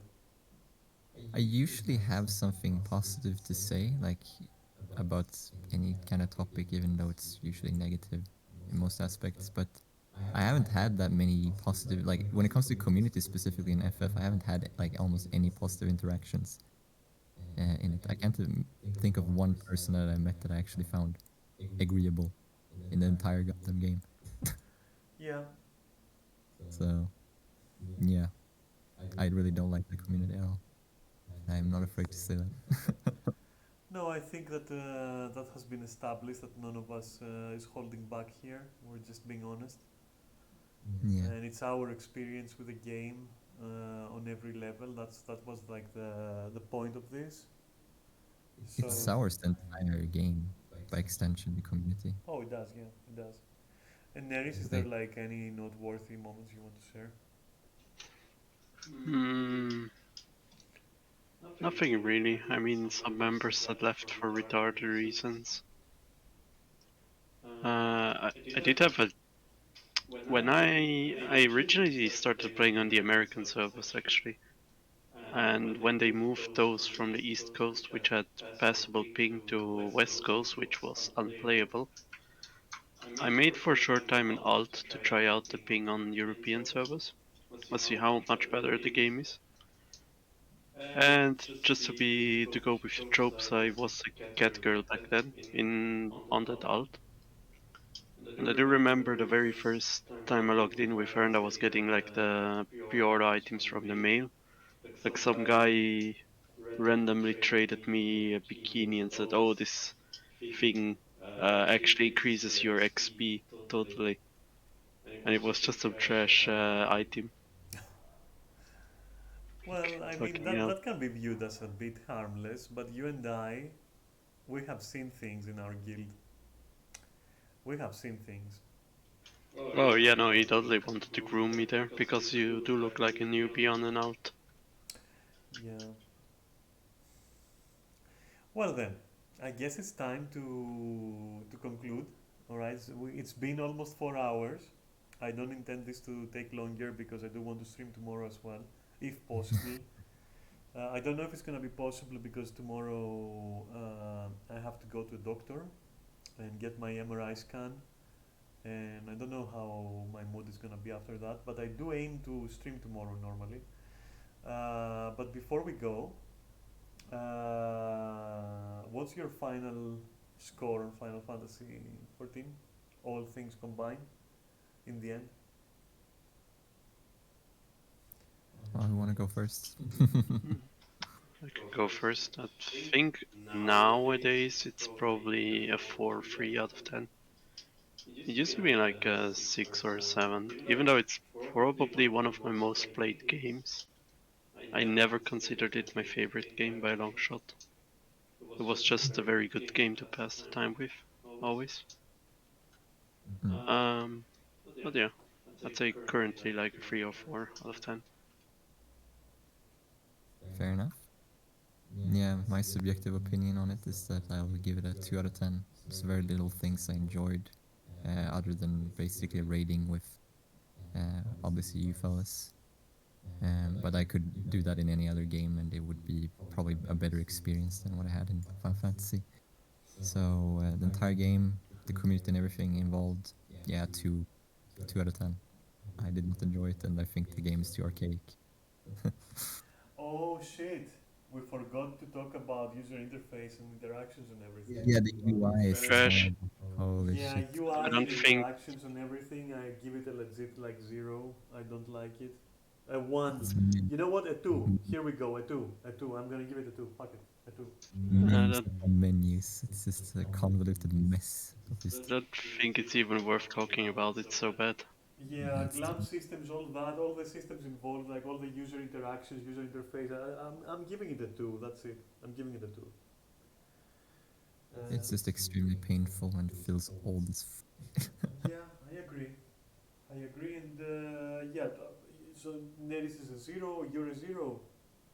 yeah, fuck that. Yeah. That's stupid design. It's the worst UI I've seen in any MMO, actually. I've never seen any more convoluted UI than that. Yeah, it's very convoluted. It's very archaic. It's very clunky. It's very slow. It's like it wastes your time. It's not intuitive. Yeah, I Even the understand. I understand. systems, For me, it's a like even the 2. systems It's like I'm behind trying them. to be generous. It's a 2. Yeah, like even the systems behind them are annoying, like putting things up on the trading post, trying to sell your stuff to vendors, like everything is just it's just as annoying as possible. Yeah, no, agreed fully. Yeah, I don't think we have enough things to say on that. Like your hotbars are a fucking mess. Like you just like so many skills that are like mostly buttons to press buttons like everywhere. No, it's like yeah, even your HUD is trash. Honestly, it's just yeah. If I do say something nice, it's at least you can customize your hotbars pretty I much. was thinking the same, and that's why I want to give it a two. But, I want to give it a two because you can absolutely customize the hotbars. That's very nice, Yeah. and that's all I have to say about it. For the whole Yeah. fucking game systems and all that. What about technical competence? Technically, how did you feel about the game? Did it like stutter? Did it lag? Was performance bad? What do you feel about that? Is it polished? Do you Perform- think? the performance in the game isn't actually that bad. It actually runs pretty well. There are weird bugs where the sound just disappears completely in the game I've had for that. some reason. I've had that. Yeah. There are also other input problems where some inputs don't register or come out Oh yeah, late. that's like one of the worst feelings ever. I hate that in any game. As soon as your character doesn't do what you tell it to do, then it's bad. Yep. And I would have multiple occurrences where shirk would not go off at all, even though I clicked it and you can see it. You can see the animation being clicked down, but it not doesn't activate. Mm. On a technical level, I'll give it an 8. A very legit, like, 8 with, like, you know, with gold laurels. You know, it's a good 8 for me. Performance wise and everything, it's like I don't know, 6 or 7. I don't know. It's very difficult to say because I hate not skills registering. It's the worst feeling that exists. Yeah. But performance in the game is fine. Like the game runs well. Like, there's no issues, except that sound thing though. But yeah, Alright, so final verdicts, back to it. So you said it's a 2, a 3, a 4. What did you say? I don't remember. for me it's a 2. And you, Neris? That's It's a 4. Currently a 3, I would say. A 3, huh? Yeah. Yeah, I will give it a 3 as well. I can it's in the middle of terrible and mediocre. It's right in the middle of terrible and mediocre, honestly. There are a lot of things that, if I think about it too much, I'll probably make it a 2. I don't want to think about them too much. Instinctively, I'll say 3. The game is. Do you guys? Let's add like a finishing touch to this rating and all the discussions we've had. For me, the finishing touch is basically that in the end, it's fucking overblown. It's completely overblown. It's definitely a product of its age, and it shows. It's overblown, overhyped AF. Not a bad game, but like almost a bad game. You can't say after everything I've been through and everything I've experienced in it, I can't call it a good game anymore. I used to call it a really solid game. I became disillusioned right about the time when I got back after dropping it once. I really missed it. I was like very nostalgic about it, and I came back, and I did realize after 6 months that it really just it's not bad, but I could almost say it's like below average. Not almost say. I could say it's below average. That's what I can say. Totally overblown, totally overhyped. Product of its age. Those are. It's very polished, but you know, it's so simple that it's very easy to polish. So there's no. Everything good I could say about it is mostly things that are like, okay, this could have been shit, but instead of shit, it's like dirt. You know, tasteless, dry dirt. Uh, that's my final words on it beyond my rating. And Neris, what would you say, like in a few words, closing? Hmm. I just think it could have been a whole lot better. It's uh, it's a lot of wasted potential and a lot of stupid decisions and double downs. Yeah. Okay, Sam, any last words? No, I think I've said what I want to say. I just don't. I think in the end as well, the game just isn't for me personally. I mean, I already expressed my opinions about the anime games and stuff like that in general. Like the game has to be real damn good if it's an anime game for me to be invested in it. And unfortunately, that's not the case with Final Fantasy. For me, it's just an average kind of weeb experience. If I would say something else as well, actually, before, it's also the fact that I think the playable races are very boring Oh, in Final Fantasy. yeah, you're right They're just, about that. Like, we should have talked about it, but we should have normally talked about it when we talked about character, like class art, class theme, like character feeling. We should have put it somewhere there. Yeah, the yeah, races are absolutely horrible. I Well, they're all. personally play a cat girl, but I do that because it's the most polished visually race. Like, honestly, I'm not a meme. I don't choose characters on their meme value, so I would never play like a thick Rogadin or whatever else, or like a silly Lala or anything. But if you're choosing for real, I just I just couldn't pick any other race because they had such terrible models and like terrible scene textures. Um, Upon close inspection, the models were very problematic. Their animations weren't as polished. Cat girls were the shit, technically. That's why I chose a cat girl. I normally play humans in every game I play. Legit, just boring humans. I don't care. Representing whatever, yo. Um, for this one, I chose cat girl just because their animations are far superior technically to the other races, and their voices as well. Which brings me to the character creator, which is like honestly woeful. It's pathetic. Um, so yeah, yeah. The fact that everyone's the same body type as well and everything, like, and all the playable races are basically just humans with extra attachment to it. yes, it's terrible. And also the stat system is irrelevant, the lore is irrelevant, the origin story is irrelevant, the zodiac sign is irrelevant. Everything is just trash. Oh, everything is irrelevant, not trash. Very few face choices, I think. A lot of choices are interlocked. That's a stupid idea. Uh, Voices are pathetic, honestly. You can't preview voices properly. You can't preview some glamours properly. It's terrible, honestly. The character creation is terrible, honestly. And the models and everything, I just don't like them. I don't think they're good. Yeah. But, but the armors and weapons are good. The armors and weapons are good. It's a shame you can barely die then, for Yeah, the the most part. die system is the worst I've seen in any game, and in general, the glam system is the worst I've seen in any game as well. But I think I loved it personally. I silently loved it in with like the user interface stuff that we were talking about.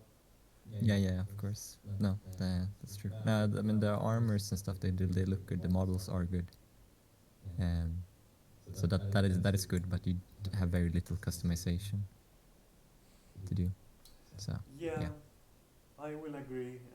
Very good glamours. I'm gonna miss the glamours, that's for sure. The models of the items, I'm gonna miss them for sure. Hmm. But okay.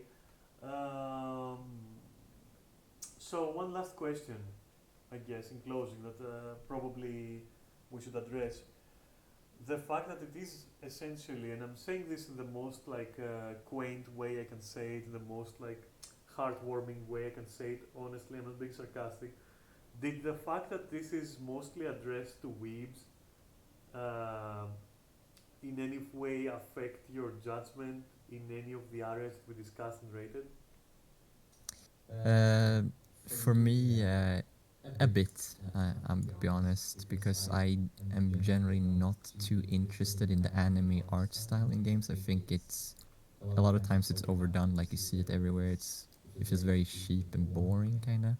And I guess I'm not that much of an anime fan to begin with, so all the shonen stereotypes and stuff that are in the story doesn't resonate with me personally. Like I don't get anything out of it.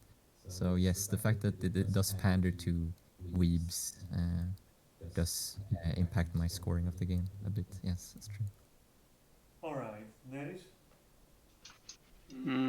For me, it hasn't at all. I mean, I am borderline a weep. I'm not.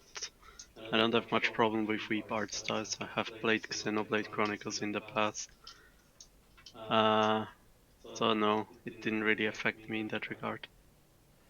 For me, it actually affected me positively because anime, and especially shonen, and especially like stories like Bleach or Naruto are, or Gundam in the end, they're all very, they're guilty pleasures, they're childish guilty pleasures of mine. I normally don't like anime, I don't like the whole culture. I don't really particularly care about it.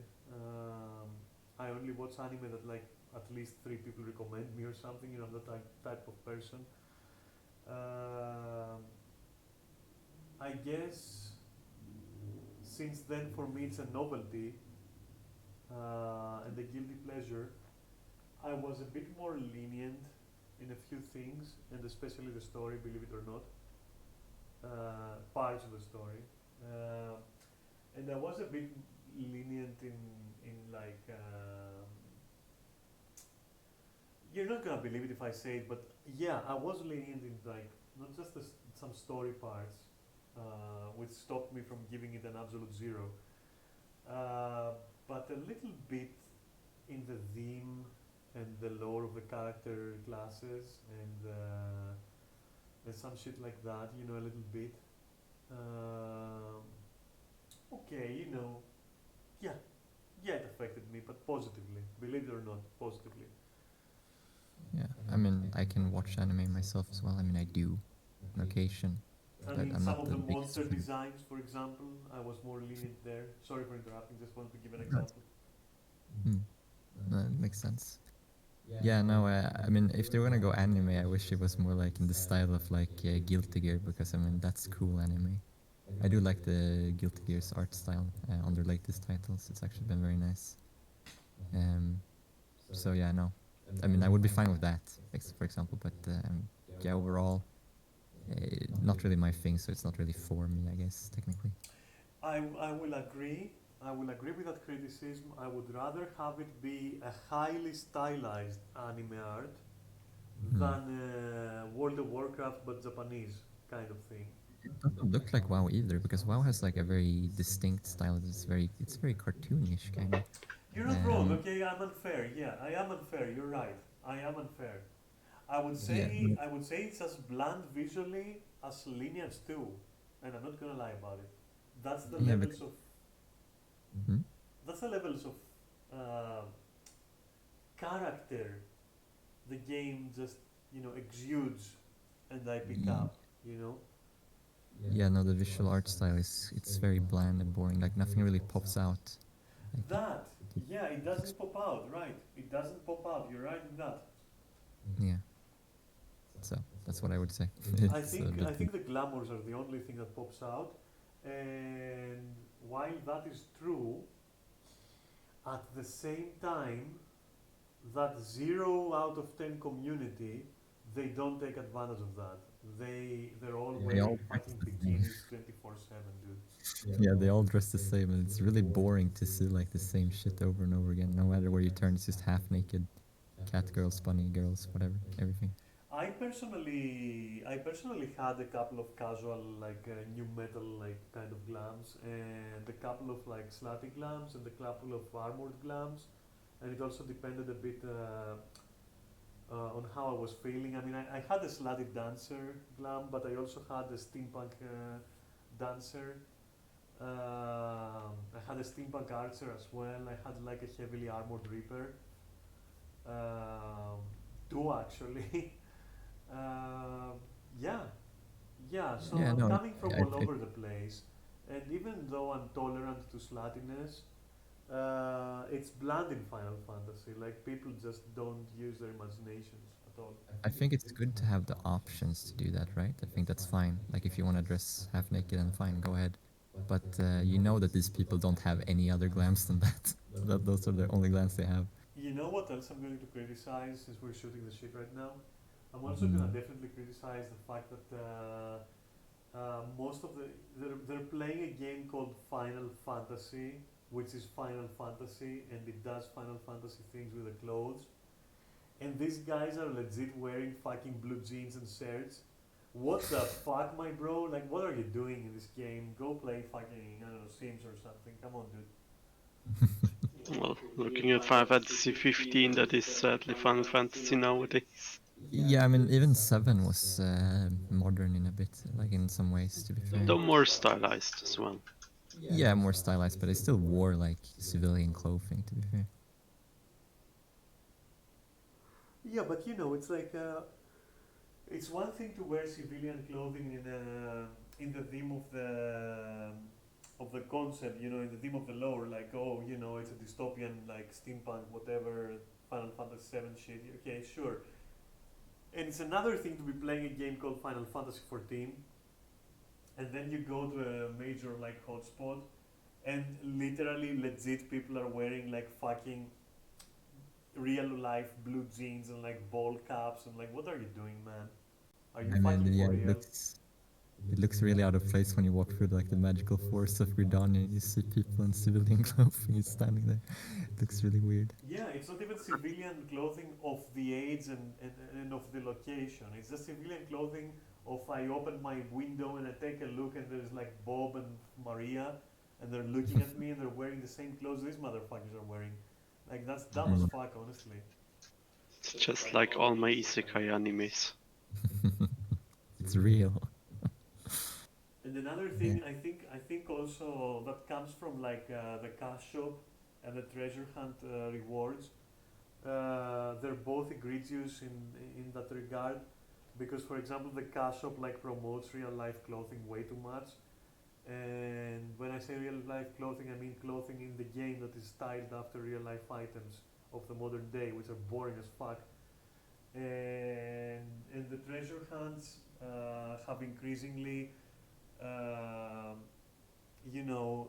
present not presented have increasingly been dropping items with which you make clothes that are looking like something my grandmother would wear probably on Hmm. summer vacation. Like it's so fucking boring to look at. Anyway, I will have to apologize because I have to get going for the groceries because they're closing soon. Yeah, we're wrapping it up. That's it. It's 4 hours. Mhm. We're done. Good job, and thank you very much, guys. Yeah, that was a big reflection there. Yeah, and we'll do that for Guild Wars too, for sure. Now you name dropped it. I can't believe you would do that. We will do that for Guild Wars 2, and again in a vacuum, and we're gonna give our opinions for that as well, and we'll try to be objective. Yeah, you name dropped our secret hideout. Damn, now people will find us. Yeah, Now they're wow. gonna come and flame this game instead. Oh my god. Listen, we didn't fucking compare. We didn't like go out of line. We just No, this is completely in a vacuum. Like I yeah, generally didn't like Final Fantasy as a MMO player. yeah. Yeah, All right. and Well, yeah, it's thank nothing. you very much, guys, for participating, and thank everyone for watching as well. You're the real heroes. These two are just like in the front lines with me, apparently. So they're not heroes. I'm the bird. You're just a bird, and Neris is just. I'm the old man, mumbling about my old days. Rest Yeah, in peace, bird glam. You're forever dead. poor bird glam. Yes. All right. Well, I'm Okay. gonna head off now. So everyone, take care, and I'll catch y'all later. All right. Catch you later, and goodbye, Sam, and goodbye, Neris, and Bye bye.